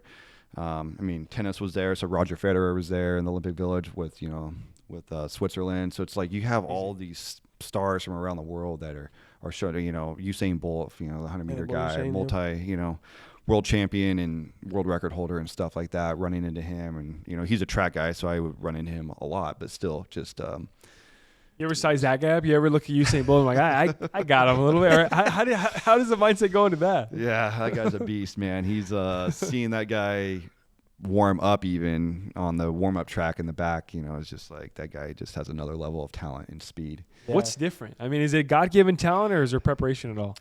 Well, he works his ass off for sure. But it's also he's just one of those freak of natures that's 6'1", 6'2", which most sprinters are not that tall. They're usually 5'10", because you want to get out of the blocks fast. So being shorter and having shorter legs gets you out quicker. So he was always slow at the blocks. That was always his problem, was he was always a step or two behind when he came out. But once he hit his stride, he was like nobody else. Once he gets going, because he's 6'1", 6'2", his stride length was much longer than most of his competitors. And once he hits at top speed, he's gone. So the 100, he'd always come out a little slow. And the 100 doesn't give you a ton of time to catch up, but he would obviously catch up and win. The 200 was where he would blow people away because he would have the whole 100 meter straightaway at that point that he's going at full blast at, and just he was amazing to watch. In 2009 is when he set the world record in both the 100 and 200, and he didn't break those world records after that. And I was there with my mom and my wife came to the World Championships in Berlin, and we watched those races. And in 2009? I was blown away. There's a very few times I was blown away by watching track athletes compete at that level. It was that time in 2009 watching Usain Bolt set the world record. And then the other time was in 2012 watching, he's blanking on his name right now, but he set the world record in the 800 meter. And he ran wire to wire and he blew away the world record. And that was one of those world records that almost nobody thought would be broken for a while. 800. And that was just that athletic talent that showed up that day was just mind blowing. Kind of different, and especially too because you're not like a chump, you're at the top of the level. So like for you to be in awe, it's like he made those other guys in that race look like a chump in the 800. Yeah. And same with Usain Bolt and the others. And it's like you said, those guys are the top of the top, and he's making these people look like chumps. And and those world records, like some of those, I think Usain Bolts are still active, no? Yeah, they are. Yeah. So like you're witnessing like literal history where like who knows if that might be there for the next couple of decades. So. It's true, like you said, like I've seen some of the Usain Bolt's races, and towards the end, it doesn't even seem like he's running. He's just gliding and really not even trying arguably as hard as he can. It's crazy. Yeah, it always looks like that when he's running. He's so smooth, but I mean, he's blowing people away, so obviously he's doing something. One of the things I've always, in transparency, one of the things I've always struggled with sometimes in like the business world, I know we're going to transition to that, but is kind of that imposter syndrome, right? Where you get in these bigger rooms, and we talked about it earlier about you want to be successful, get around successful people. But me and myself, every time I got around successful people, sometimes I felt like just because where I grew up, my background, my family didn't have a lot of money, I always felt sometimes as like, I'm not supposed to be here, right? Yeah. And I can only imagine like how the feelings would be being at the Olympics, being around all these superstars, being from the Central Valley, not only in like a big state, you weren't from New York or something crazy, right? You were from the Central Valley. Yeah. So did you ever experience the imposter syndrome, and how did you get over that if you did? Yeah, no, I definitely felt that, especially at some of the big races too, just regular races. I would fly over to wherever. I had a race like in, Sweden, and I'm racing against a bunch of Kenyans that have ran, 10 seconds faster than me as their personal best. I'm like, what am I doing here? Like in 10 seconds is quite, it doesn't sound like a lot, but that's a lot in 100 meters, in our running world at that level. So there's definitely a few times where I felt like that, where it's like, what am I doing here?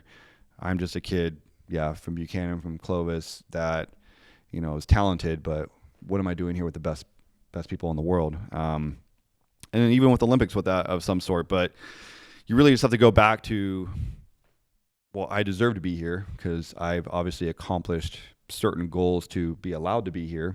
And I came from the United States as well, which the United States is one of the powerhouses for track and field. So not only was, it's not like I came from, no offense to some of these smaller countries, it's not like I came from, whatever, Colombia, and I made it just because there was nobody else to race against.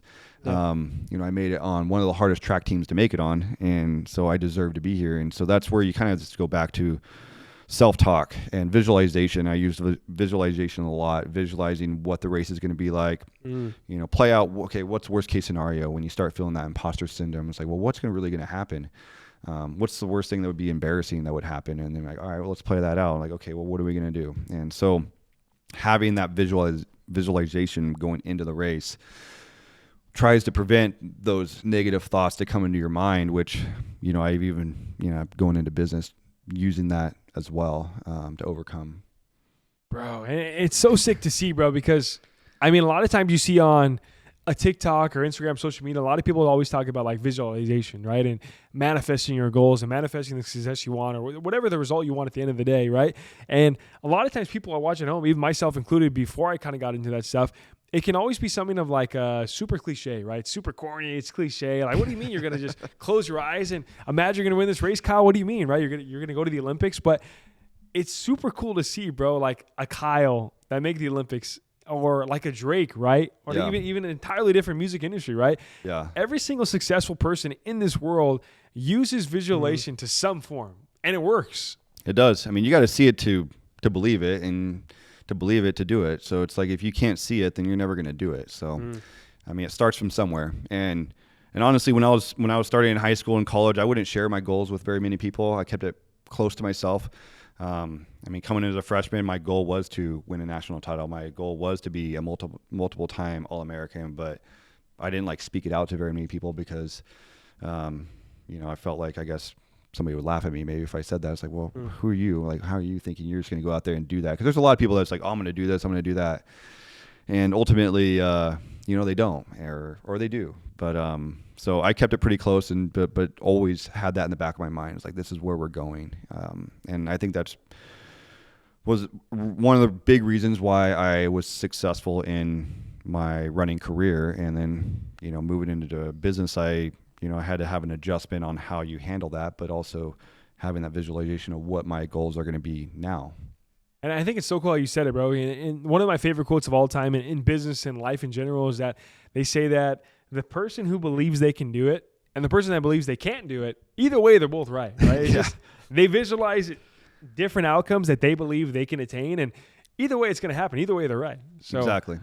Yeah, and it's cool to see, bro. And you talked a little bit you touched about what we're kind of transitioning to next, about you transition that whole athletic mindset, the whole visualizing success and the goals, right? And just hard work and work ethic into the business industry, where you are now. And I want to talk a little bit about it. I want to let Dan kind of introduce us a little bit about the whole MLO career, successful career that you have going on right now. Yeah, so Kyle, if you guys don't know, he's one of the top MLOs here in the Central Valley and actually all of California. And I want to, before we really dive into the MLO scene, you got done with the Olympics. What is that transition like? Like, are you like looking at your wife, talking like, you know what, I'm done running, like I'm going to pursue a career? And how did the MLO thing even get in the radar? Because I feel like they're two very separate industries. They're not even correlated. Like, you go from, loans, mortgages, to Olympic, long distance steeplechase, like not correlated at all. So how did that connection happen?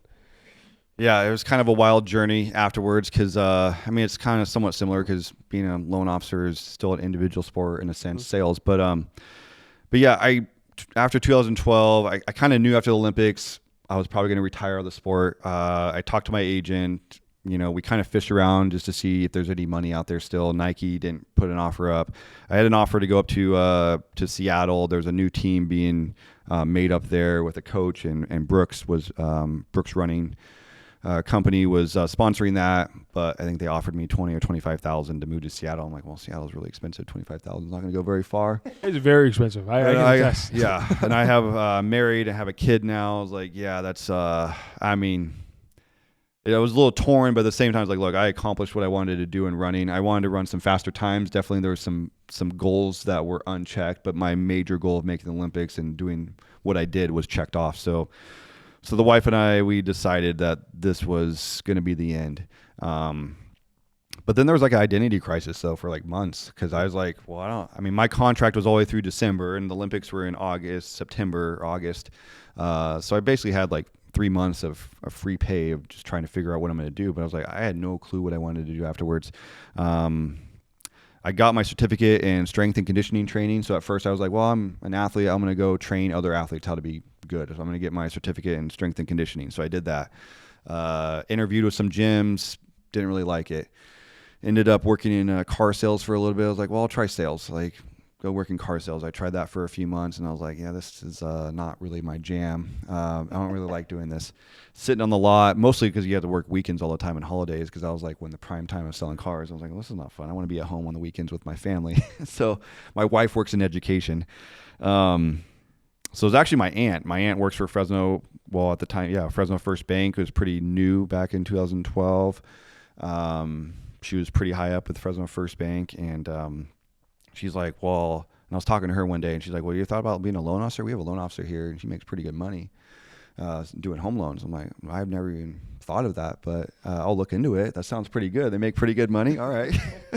So that's really what kind of kicked it off. And I was recruited by Quicken Loans out of college, online, huge internet company. I think I don't know what they're called now, or Rocket Mortgage now. But so I went to go work. They were in Scottsdale, so I went and got interviewed with them and started working with them. That's how I got my start in the mortgage industry. And I enjoyed it from day one. It was a really cool atmosphere. I was one of the older guys, being 26, 27, having a family. So they recruit usually to train them the way they want to be trained. They recruit you right out of high school. So it was a very fast-paced lifestyle. And that was a struggle with my family, because in my mindset, to be the best means you had to work the hardest. And so that meant 70, 80 hours a week that I was in the office. So I was in there at 7:30 in the morning, and I wouldn't leave until 8:30, 8 o'clock, 8:30 at night, just trying to grind. I learned after a year that doesn't always really work well with a family. So that was also a mind adjustment, because for me, my sports background was always work harder than everybody else. You'll get better results than everybody else. And I was like, well, so the professional world is, I mean, there's a key to that, but there's also a life balance. And a couple nights on the couch doesn't do to it. Kind of neck starts to kind of hurt a little bit. She finally got over the PTSD of that year and a half, 2 years that I was at Quicken Loans about 4 years ago. So it took a little while. Yeah, it took a little while. Yeah. So anyway, so kind of going, so my goals changed professionally. Yes, I wanted to make money and obviously have some financial freedom, but at the same time, I wanted to have a life balance. So eventually I knew I wanted to get back to Fresno, because that's where I'm from. My family's all from here. My wife's family, a lot is from Visalia. They live in Monterey area, so they were all from around here. So we eventually made it back to Fresno in 2014. I started working at Wells Fargo, and my main goal was to still be one of the top producers in the branch, but find a way to do that by working 40 hours a week. I told my wife, I was like, I won't work more than 40 hours a week. I'll grind for 40 hours a week and find a way to be a top producer. And my manager that I had at Wells Fargo, which I still work for now outside of Wells Fargo, was the guy that kind of taught me the tricks and habits, and a few other top loan officers at that time. You know, you don't have to reinvent the wheel in any business you're in. You just got to, again, attach yourself to the right successful people and kind of copy their habits and what they do.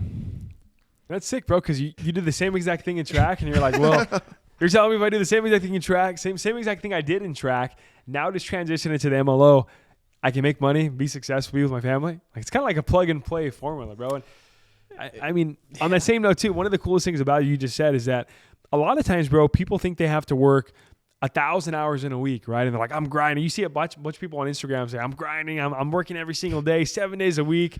But like, I'm a firm believer in the same thing you said, bro, where like, you don't have to work 1,000 hours a week, 7 days a week, because a lot of times people that are working 1,000 hours in a week, right? I mean, 1,000 hours, most of those hours are not really productive, right? No. I mean, and that's what I learned so at Quicken Loans, there was always about just feed the beast, like work Saturdays. You know, we're working 6 days a week. Once I worked at Wells Fargo, the manager there was like, look, you only need 40 hours a week to be successful, but you got to make sure those 40 hours are counted. Like, you're not sitting around screwing around with your coworkers around the old fashioned water tank or whatever. It's you, when you come in at 8 or 9 in the morning, whenever you show up, it's like you already have your day planned out for what you're going to do that day, and you tackle the day from the minute you get in. And that's basically what I learned in that industry, is you pre-plan your days. So when you walk into business, you already know what you're doing that day, so that you get right after, and you're not spending the first half hour screwing around, and then, you know, you work for an hour and then you get bored and then you go sit on TikTok or something else and you screw around on that for a little while. I mean, it'll happen to all of us. I still do that, but you know, it's, if you really put your mind to it, you can get everything you need to do in 40 hours. 40 hours. Yeah. Yeah, and I can attest to this, bro. I've been me and Dan both have been to his office, and Kyle like gets to work. You know, you meet a successful person, and I feel like they're always in a hurry. Like, they always feel like, I know I've always felt like urgency, right? Mm-hmm. Where I've always felt like, damn, like if I'm not doing nothing, it's like 1 minute passes, I'm like, damn, this whole minute passes by. Like, what am I doing? Because like Kyle's probably looking at me. I'm like, what should I be doing, right? So this guy really gets busy and gets after it. And I want to preface it as well. Like, you go in this guy's office, there's a lot of loan officers out there right now, right? You look on Instagram, you look on TikTok, especially last year, 2 years ago, right? Yeah. Every single person wanted to be a loan officer or a real estate agent, but you go in this guy's office, he's been doing it not only a couple of years, but you've been doing, this is year 10, I think, year 9?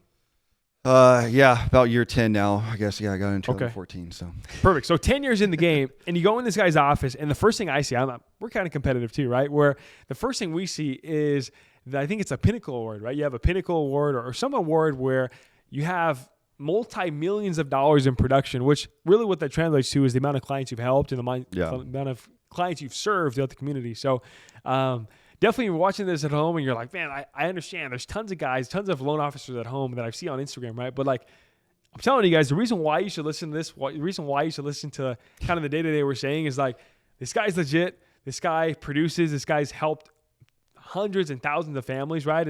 it really just is the real deal. So I want to Yeah. preface that before you kind of go into your story. Well, I appreciate it. Yeah. So thank you for that.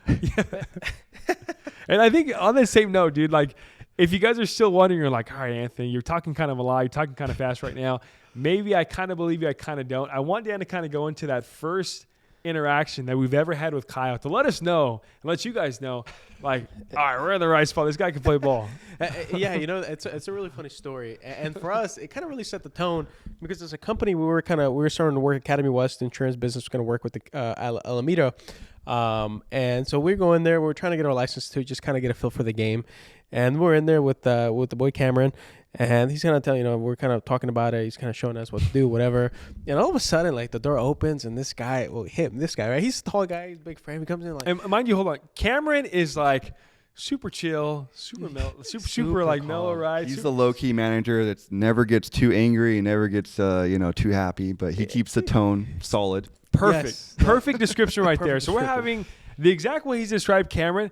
That's the conversation we're having. Super mellow, super so easygoing, This is right? kind of how things work, the loans, this, and No that. background music in the office. It's kind of quiet a It's little chill. bit. It's chill. And then the door opens up, and then you just have this big guy, come in and, where the fuck isn't this loan funded for my client? What the fuck are we doing, And so me and I look, and we're looking at each other, we're like, all right, like this is we're in the this right is a winning spot. environment. It's a winning environment. Like we're in the right spot.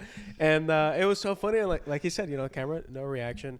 You know what? I don't even know what he said, but it was like, oh hey, you know what? We'll take a look at We'll that. take a look at that file and we'll check with the underwriter and see what's happening. And he's like, I need to get this approved. Like, what are we doing?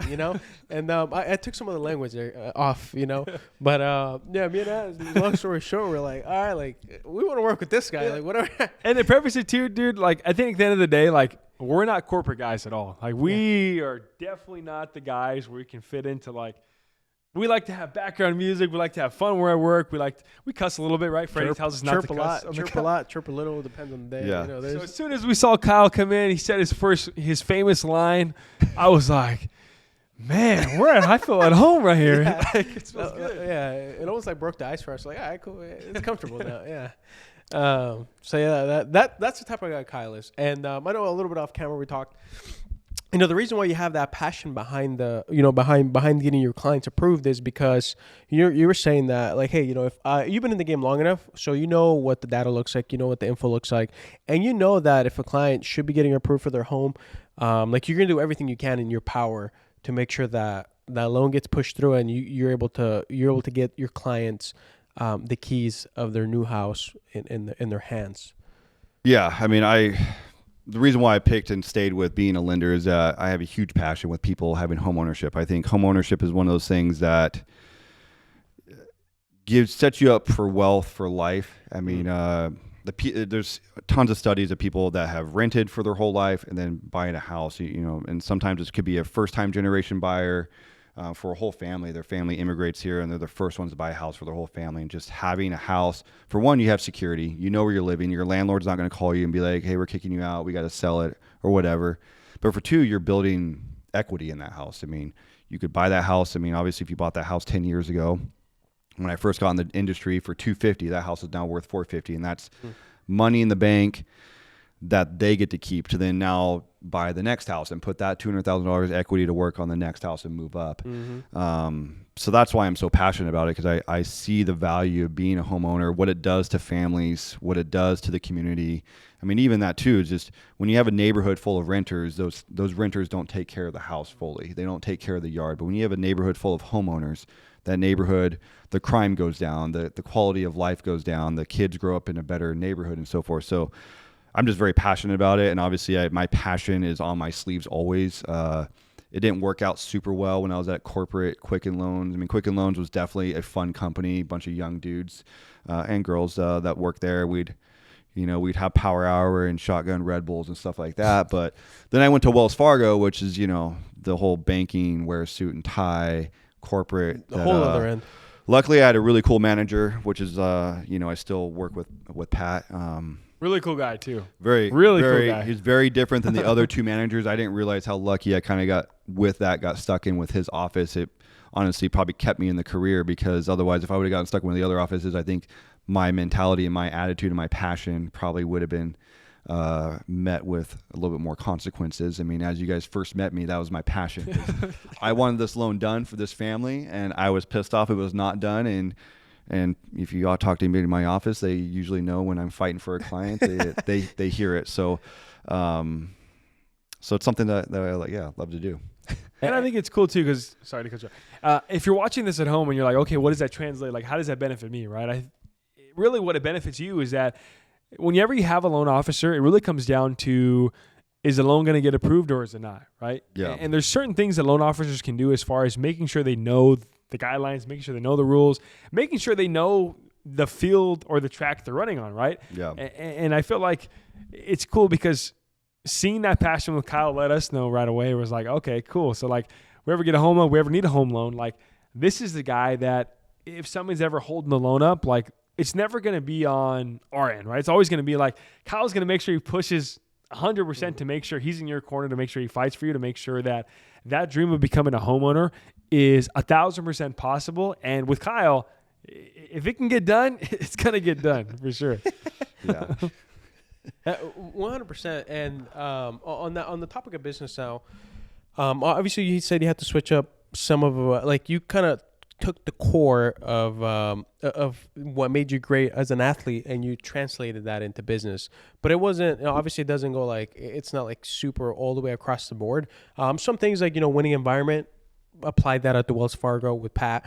But what other things did you do, and how do you translate those skills that you learned, being a high performer in the sports world into the MLO career? I mean, it's still a huge adjustment. I mean, you have a winning environment around you, but I had to learn that, okay, running is just you go out there and you go run more mileage, you work harder on the track or whatever, you go work harder in the weight room.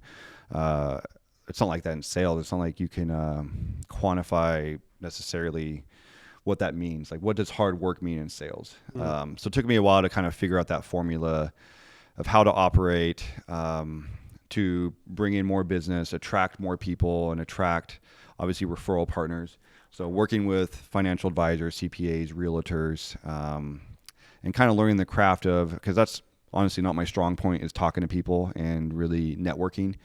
You put me in a room with a bunch of random people, I usually will sit in the corner and not want to say anything. Not the industry necessarily to be in for that. If you give me a complicated file that I need to figure out the numbers, I love to do that all day long. I'll sit in the office and crunch numbers and figure stuff out.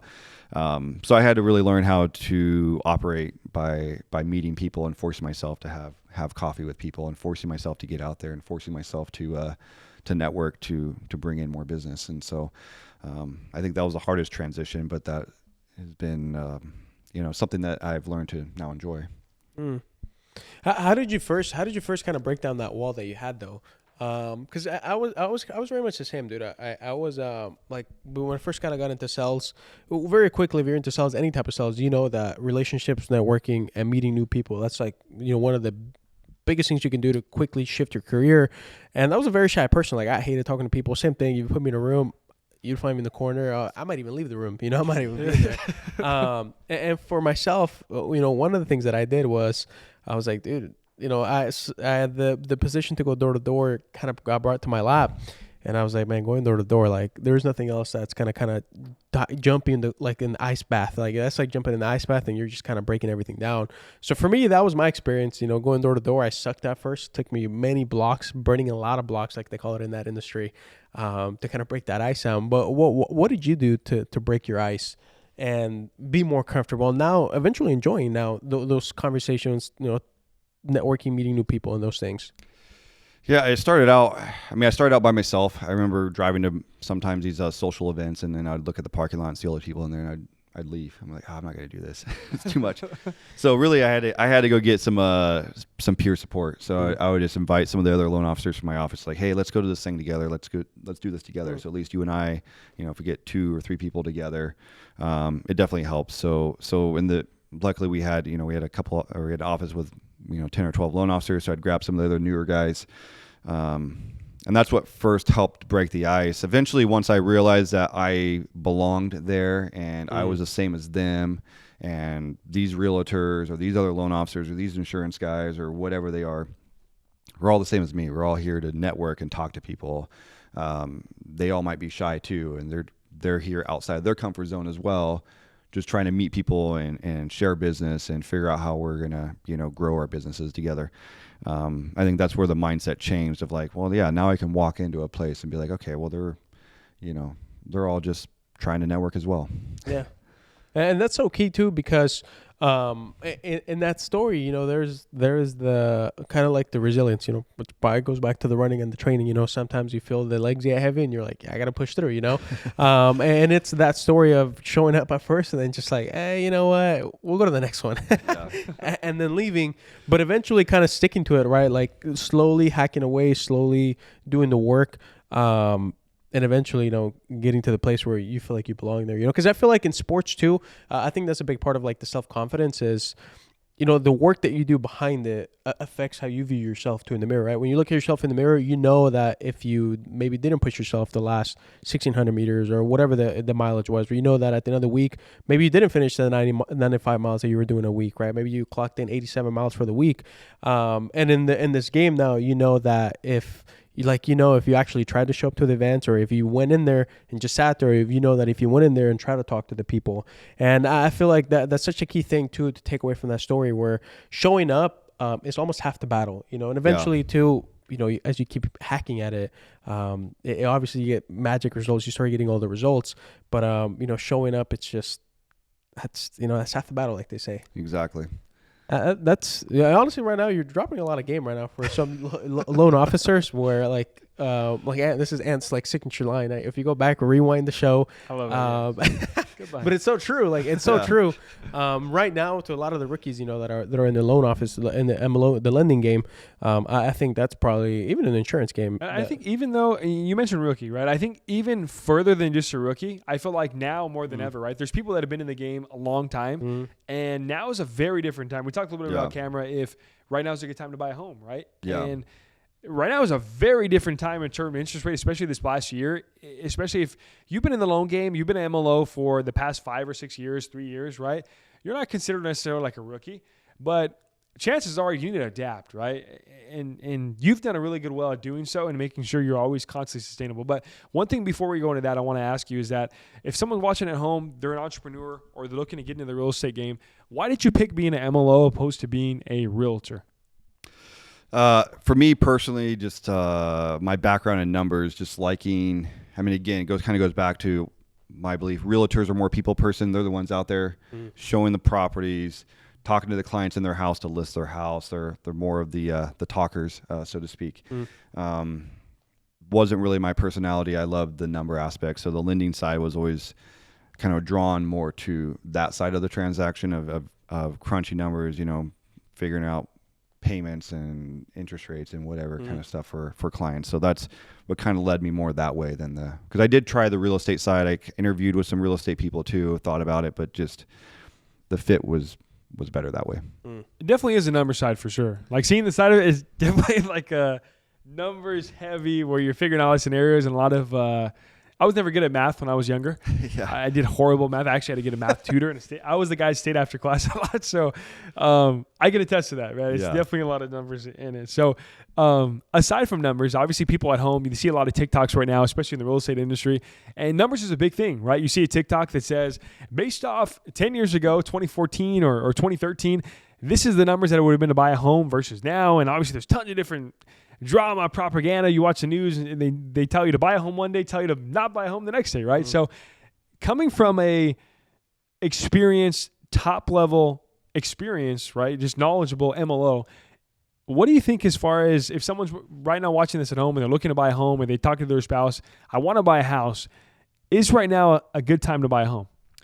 So the old adage is always just, if you can buy a home now, buy a home. Obviously, if you could have bought a home 3 years ago when interest rates were at 3%, things would have been a little bit better, but that market was completely different. There were a ton of first-time home buyers back then, or people trying to buy, but you needed to put 20% down. You needed to have a lot of liquid cash. You got to be very nimble. So So what I'm telling clients right now in this market, I mean, I think we're probably, I mean, somebody can correct me, but I think looking over the last 30 years, we're probably in the most unaffordable time to buy a house for a first-time home buyer, or really for anybody, just with the mixture of home prices and interest rates.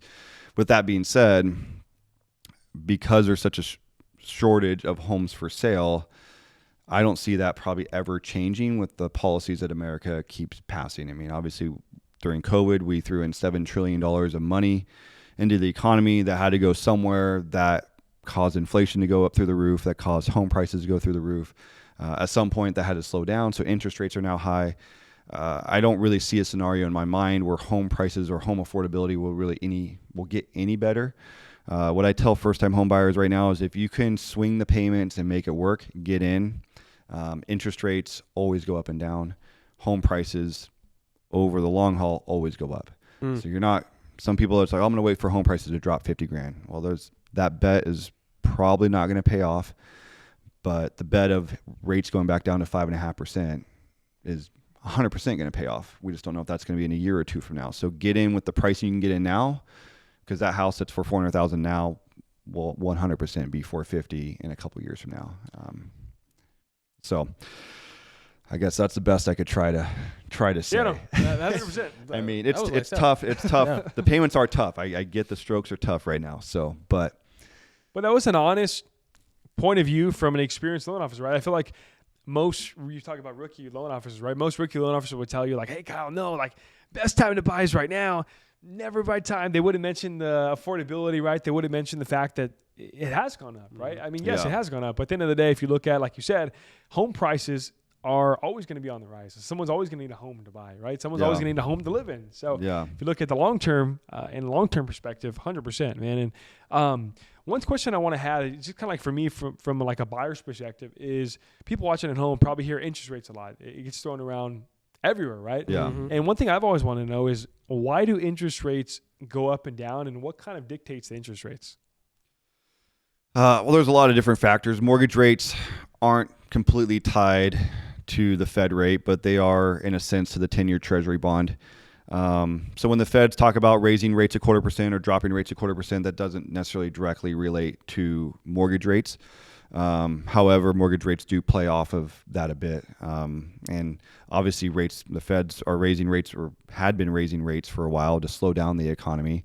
And that's the only tool they have to slow that stuff down or to speed it back up. So at some point, they keep talking about lowering rates here by the end of the year. I mean, we don't have a crystal ball, and I think there's a lot of loan officers on TikTok or whatever, Instagram, that everybody wants to say their piece, that they're the financial expert, but nobody really knows. I don't even think the Fed even knows. I don't think Jerome Powell even knows half the time what's going to happen next month. So we're just sitting there trying to see what payments are affordable for the clients now, and if they can make the payments, and help them where we can, where they're at this point. Yeah, 100%, bro. And last thing I'll say is on that whole topic is that I think really what it boils down to is risk, right? And you look at your career, and you look at your Olympian career, right? As far as high school, college, taking the leap to go into the Olympics and do all the training for it. And even now in home ownership, right? Like everything's about risk. It's all about your risk tolerance, and it's all about, obviously, if you take the risk, it's going to pay off, right? And it could not pay off. It could go terribly wrong. Within the end of the day, the person that doesn't take the risk is always going to be the guy on the sideline who's always saying, oh, man, like 10 years ago, I should have got in, or I should have did this. It's always like the should have game, when in reality, if you just take the risk, you're never really going to have to wonder 10 years down the road, like, man, what would have happened if I would have tried out for the Olympics? What would have happened if I would have contacted Kyle and said, hey, Kyle, I'm ready to buy a home. What's my next steps to go, right? And I mean, I feel like if you're watching this at home, the biggest thing you can take from this entire story, whether it's you're a college athlete, whether it's your high school athlete, whether it's you're looking to buy a home, right? I feel like the biggest thing you can really take from this is that taking the risk 9 times, I mean, I don't want to say 10 times out of 10, right? But 9 times out of 10, for the most part, you're always going to want to die on your own sword, and it's always going to pay off. Well, you're betting on yourself. I mean, I remember when I bought my first house, when I first moved back in 2015, I bought my first house. I was pretty new into the mortgage industry, and I'm heavily commission based.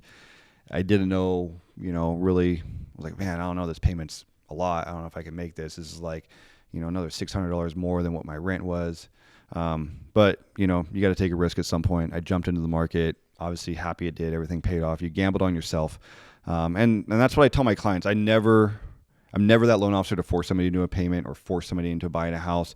I've had clients that said, you know what, I'm just going to be more comfortable renting because I can rent a house for $2,500 a month and that fits my budget.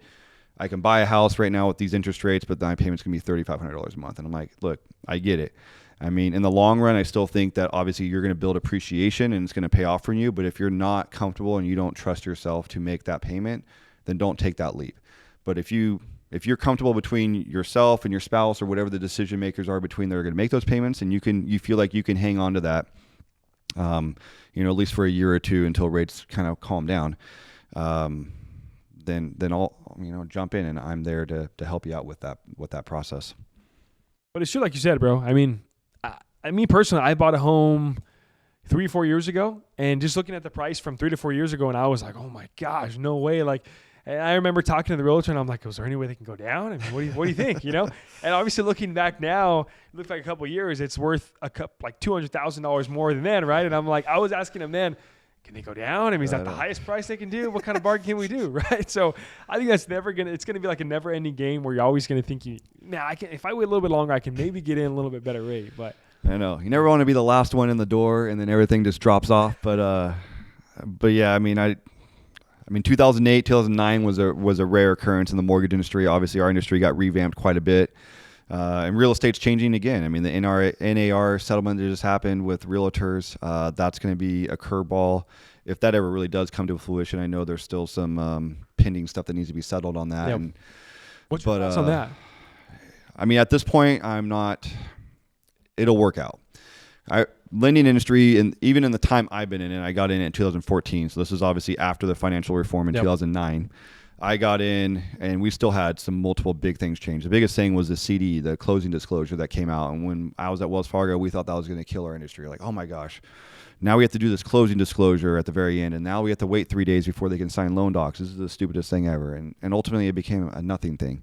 And ultimately, I think you can see on TikTok, buyers, agents are like, oh, we're not going to get paid. We're not going to get this. Like, it's all going to work out at some point, because the people that this impacts the most are first-time home buyers. Because first-time home buyers, they barely have enough money to put their down payment in on the house, let alone do they have enough money to pay the extra 2% for the buyer's agent. And in my opinion, the buyer's agent is the most important side. The listing agent, they basically list the house online, take a couple photos. They definitely do some work. Don't kill me, any listing agent realtors out there. But the buyer's agent's really putting in the time. They're with these clients for 6 months. They're driving around. They're showing them houses. They're negotiating contracts. They're making sure they're doing the due diligence on make sure you have your inspections. Make sure you're doing the right things. Make sure you're getting all the disclosures from the seller to find out what happened in that property and so forth. So long story short, I don't know what's going to happen, but something's going to happen where it's all going to work out. So I'm telling my realtor partners, like, don't worry. I'm not worried about it. It seems like a big deal, but it'll work out one way or another. Yeah, and I think that perspective is so huge, because you mentioned the CD, the closing disclosure, and that was a revolutionary thing in the industry for the MLOs. And I mean, if I kind of put myself back in the show, I'm like, holy shit, like, you gotta tell me I gotta do this doc and I gotta wait these 3 days. Like, that don't even fucking make sense. Just sign the damn line, I know. But in hindsight now, today, that's like super standard. Like, it's just, it's like part of the flow. Like, it almost didn't. It almost makes my job easier, honestly. Yeah. It alleviates the problem of like questions at signing, because now I get this doc out with all the numbers, and now I don't get that frantic call. It's like, hey, I'm at the title company. I'm signing right now. I need to know, and I might be busy with another client or whatever, and I might miss the call. Yeah. So it's actually turned out to be, all of us loan officers at the time were like, oh, this sucks, but now it turned out to be a good thing. Yeah, and the whole NAR thing, I mean, really, like you said, it does affect. That's a really good, perspective that I hadn't heard yet, even like on the TikToks, on the reels or anything like that. The whole, the fact that it does affect the first time home buyers the most, because, like you said, a lot of them, especially now with the rates that they are, and basically the mortgage payments that they're getting to, and even the insurance rates now, which also affect the mortgage payment. That we've experienced, on our end of the game. That potentially, kind of saving a little bit on that buyer's commission. It could be a could be a game changer for a lot of these people, you know. But the sad thing is, like you said, though, you know, like the listing agents don't kill me either.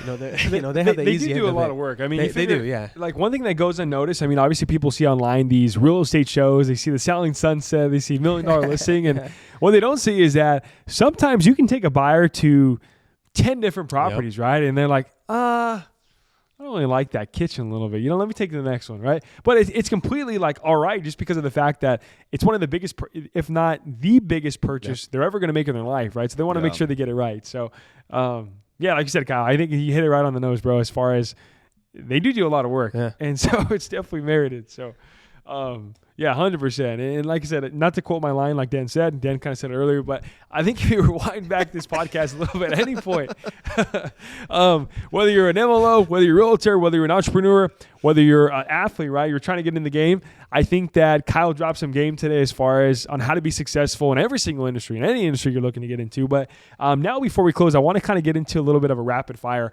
Obviously, we told the team, Kyle, that we have an Olympian on the podcast today, on the show today. So we had a little bit of a rapid fire question that we want to make sure we got in. So one of the first ones I had, me personally, was that how was it like meeting President Barack Obama and President Bush? Yeah, it was two different, I guess, experiences. So President Bush, I was coming off of a national title at Arizona State, so our whole team got to fly out there. I was a team captain, so we also got some private time with the president with about 10 or 12 other athletes that were team captains of other colleges during the winter sports.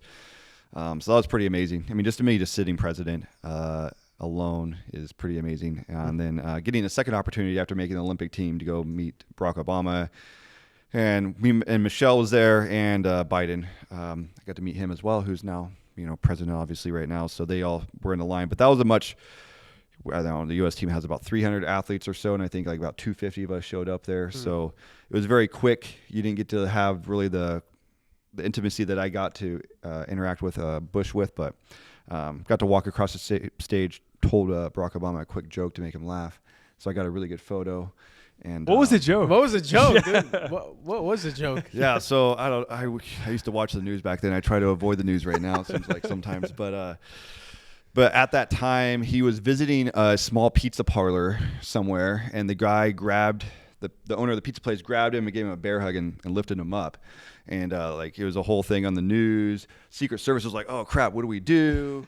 So I walked up to Barack Obama and I was like, I can't remember how I phrased it. I was like, "Don't worry, I won't give you a bear hug," or something like that. I don't know. It was something stupid and corny, but it was relevant at the time. It worked. It got him going. It made him laugh and chuckle, because that was my goal. I was like, I'm going to say something like witty to make him like, I don't know, remember me? Not really remember me. But with the fact you made a sitting president laugh, and you have a conversation like that. I know. Well, he's a human being. He's the president of the United States, so it's a big deal. But at the end of the day, the guy's he's just a human being too. You know, he loves his dog and loves his family, and he probably sits at home and watches his ESPN at night as well. So I've heard stories how he balls a little bit. Kind of has a. He is a baller. Yeah, that guy can. I heard play a little some bit basketball. about it. On the topic of balling, bro. On that same note, before we go on to the next rapid question, is that how was it like going into the White House, and what was the preparation as far as security wise going to the White House?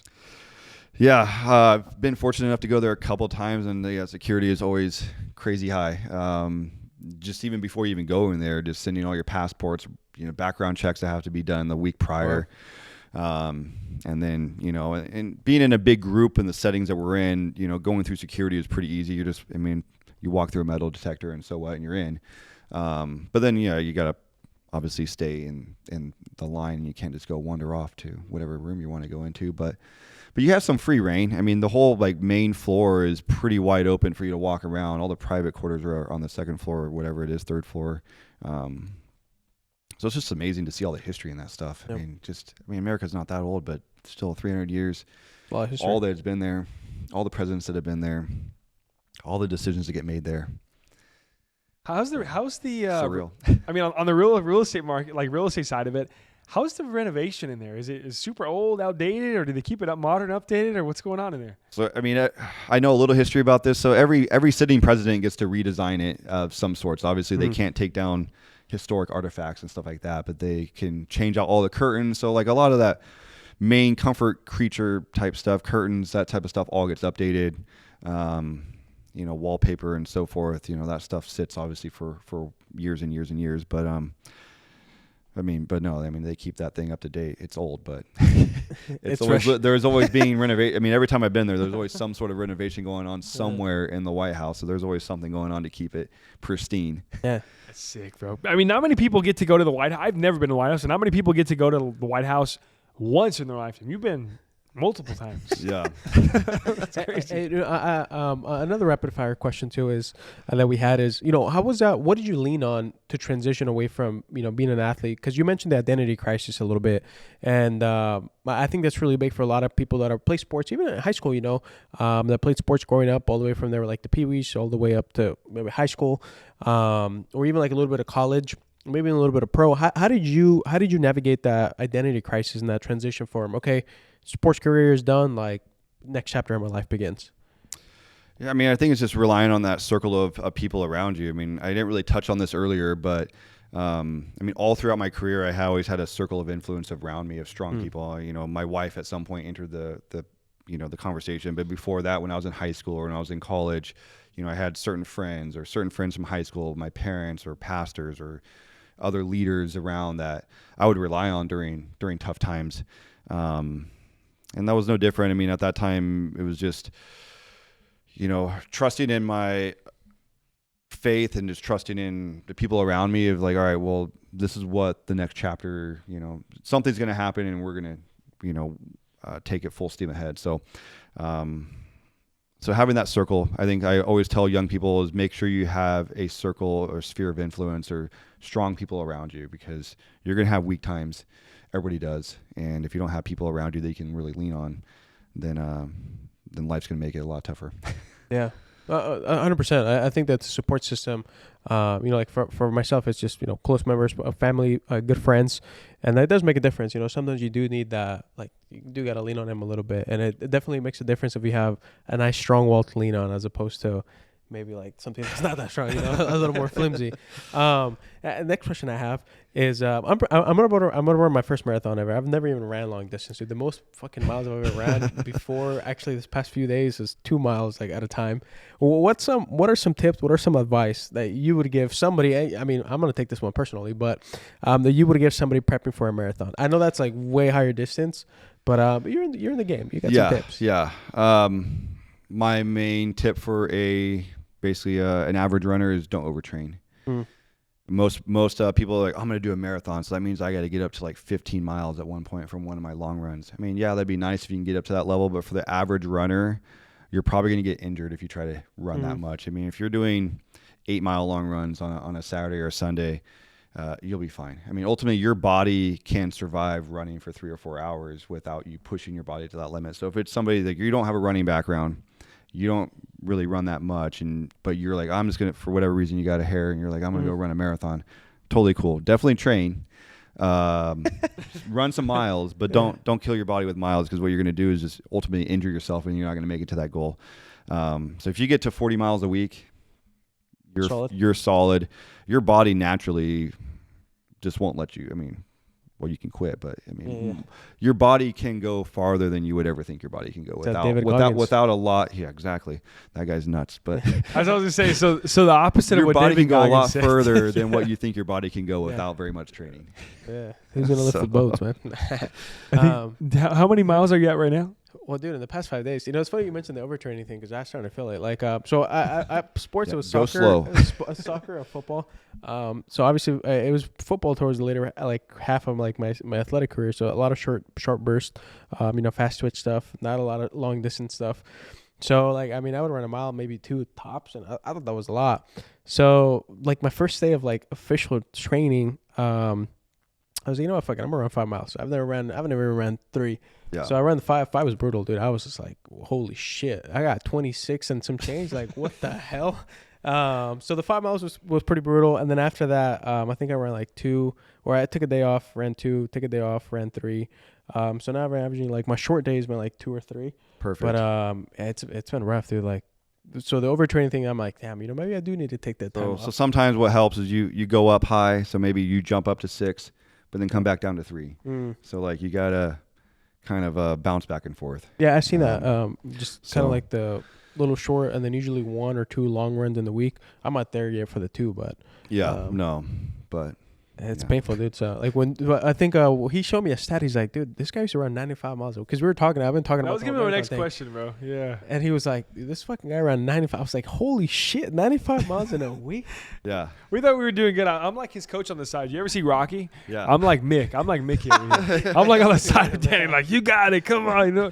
But that's my next question: is as a U.S. Olympic athlete, what's the most miles you've ever ran in a week? So, I mean, it all depends on the athlete. Some athletes will push it more. So my body handled 95 to like 103 the best. I felt like there was one week where I tried to push it to 105, 110. And honestly, in the steeplechase, in my distance, you don't necessarily need to do that. Maybe if I was a 10K runner, I would. But my body would handle that for 5 to 6 weeks before you start breaking down. So there's always a lot of listening. So we're not doing that constantly. So there's many different levels of training and segments of your training that you're doing. So how many days out of that are you running a week?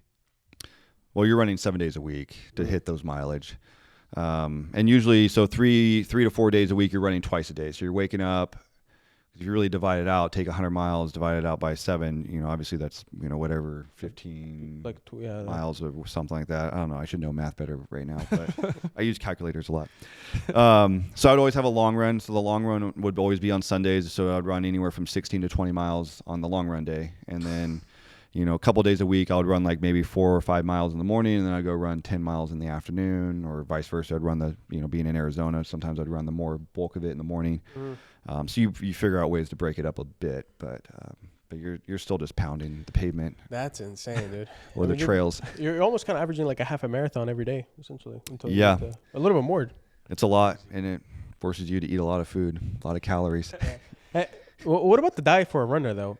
Because I've been doing my research. I'm a very like a data guy, so I'm doing my research, and a lot of people are like, a lot of things that I'm reading are like high carbs. Like, what is the diet like? So carbs is probably pretty good, especially if you're putting in a high mileage.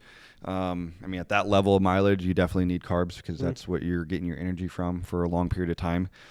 I wasn't a huge nutrition guy when I was running professionally. I definitely roomed with guys that would like really dial in the nutrition. They would weigh out by ounces and stuff like that. I was never that way. The way I always operated was, one, I ate clean food. I hardly, maybe once a week I'd go out to fast food or buy some sort of processed food.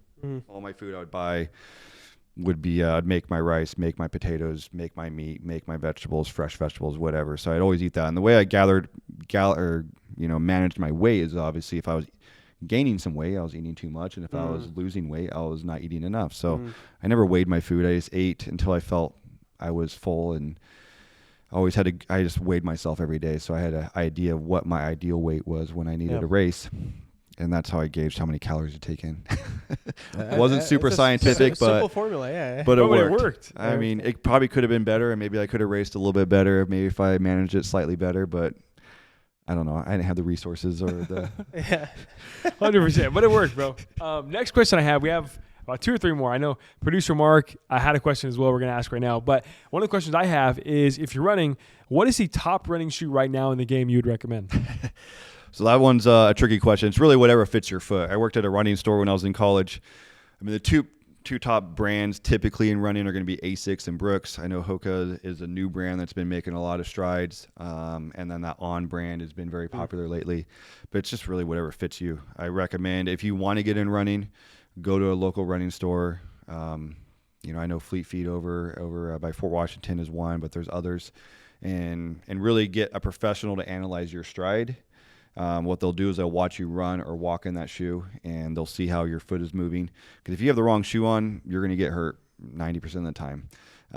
So just going to Dick's and grabbing your favorite Nike shoe or your favorite Adidas shoe is not probably the way to go. You need to, if you really want to start putting miles in, go to a running store, have them fit your feet, and then ignore the brands, ignore the colors, just whatever fits your foot the best. That's good advice. Actually, I was taking mental notes right. I'm like, there you have it, Ed, for sure. All right, next question comes all the way from Selma, California, with our producer Mark Mendoza. I shouldn't have mentioned your last name, but Mark, producer Mark. Them, they're gonna look him up now. Mark, this question comes from Mark. Reading off the Apple Watch here is, what is your most memorable race and why? Ooh, that's a tough one. I got a couple. I feel like the Olympic trials was too easy. The Olympic trials was pretty cool, just making the team and obviously having that victory lap. I would say the DMR back, even though we didn't win, we got second. It was just, again, I was always a team guy at heart. I always wanted to be a team sports, and track was, my calling. Well, fortunately or unfortunately, however you want to look at it. It was fortunate. Obviously, I got to do a lot of things. Very grateful for it. But track was my calling, which is the individual sport. And so I just loved being on the team aspect and rooting my teammates on the first, second, third leg, and then me getting the anchor baton and be like, all right, I'm going to bring this home for us. And then celebrating afterwards, like, yeah, we got second. That was awesome. So I don't know. It's kind of a wild one, but I'll throw that out there as one of the cool ones. Okay, for sure. And I felt like you said, the Olympic trial one has to be on there, right? I mean, that's definitely on there. So that and being in the Olympics as well, but, Yeah, for sure. Last question I have before we get to our signature All-Aces question is that I'm blank right now. Last question I have, obviously talking about the Olympics trial, on the Olympics, there we go, we got it, is in the Olympics, the Olympic Village, I heard that there is just like a food court, bro, of different countries' foods and all kinds of stuff, obviously, right? So, two-part question is, what was the U.S. food looks like? Like, what did the U.S. food look like? And then also, if you tried another country's food, what did you try? Yeah, so I kept my diet pretty what I was used to, obviously, before my races. I didn't branch out. And, I mean, the U.S. food is just pretty basic, whatever, pasta, chicken, steak, mashed potatoes, kind of whatever you would see or you would consider a comfort food or basic type food. But yeah, you could go over and get curry, Thai, whatever, from all these other different countries. It was in London, so London or England had their own, Britain had their own segment, and you can get your bangers and mash or sausage or whatever, food that's native to their area. And so after I was done racing, I definitely went and tried a lot of other stuff. Food's always one of those things I always love to kind of shop around with and try different things. So food and beer for sure. I'm a foodie. Yeah, it's and drinking is always fun too. Trying different stuff.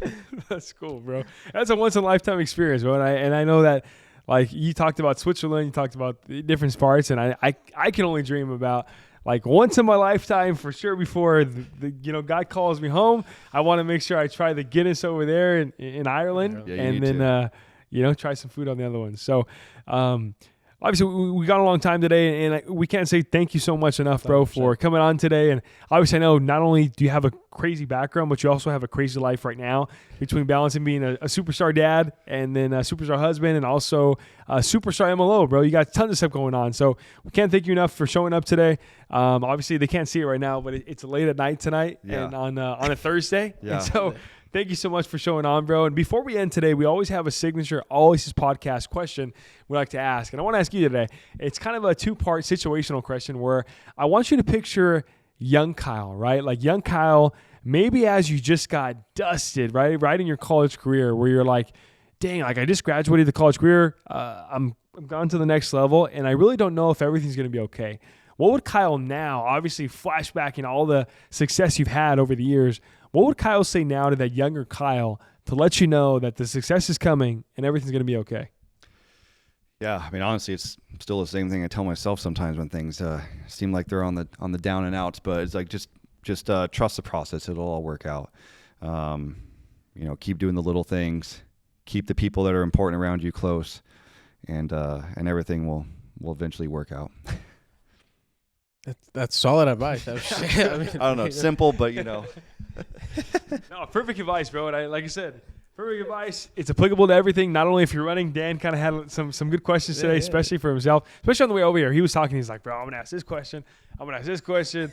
And I was like, bro, you have to, right? This is like you talk about. He's wanting to run right now, and who better yet to ask questions about running than this guy, man? The man himself. The man himself.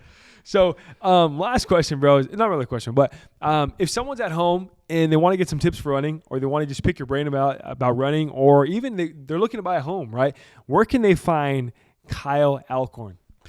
Yeah, well, I'm working at Alameda Mortgage. So obviously at Alameda Mortgage, you can Google Kyle Alcorn. Alameda Mortgage, you'll get my work email, and cell phone should be on there as well. You can find me on Instagram at Kyle Home Loans. And also on Facebook as well. So there's multiple ways to track me down. You can also just Google me. Usually you'll find something on Google. Yeah, actually, you know what? Right now as you're well. very Googleable. You're very Googleable. Very Googleable, Googleable. So that's kind of a good thing that helps me out. Yeah, it does. 100%, bro. So like I said, we can't thank you enough. Thank you so much for coming on today. Thank you guys at home for always tuning in every single week. Make sure to like, subscribe, show Kyle some love in the comments, show him some love, become Facebook friends right now, and let him know. And always, if you're looking to buy a home, I promise you, 10 out of 10, always his podcast certified, that verified check on Instagram. This guy's verified to make sure he can get your home loan dreams come true. And anything else, guys? Make sure to subscribe. We'll see you in the next one. We'll see you in the next one. Peace.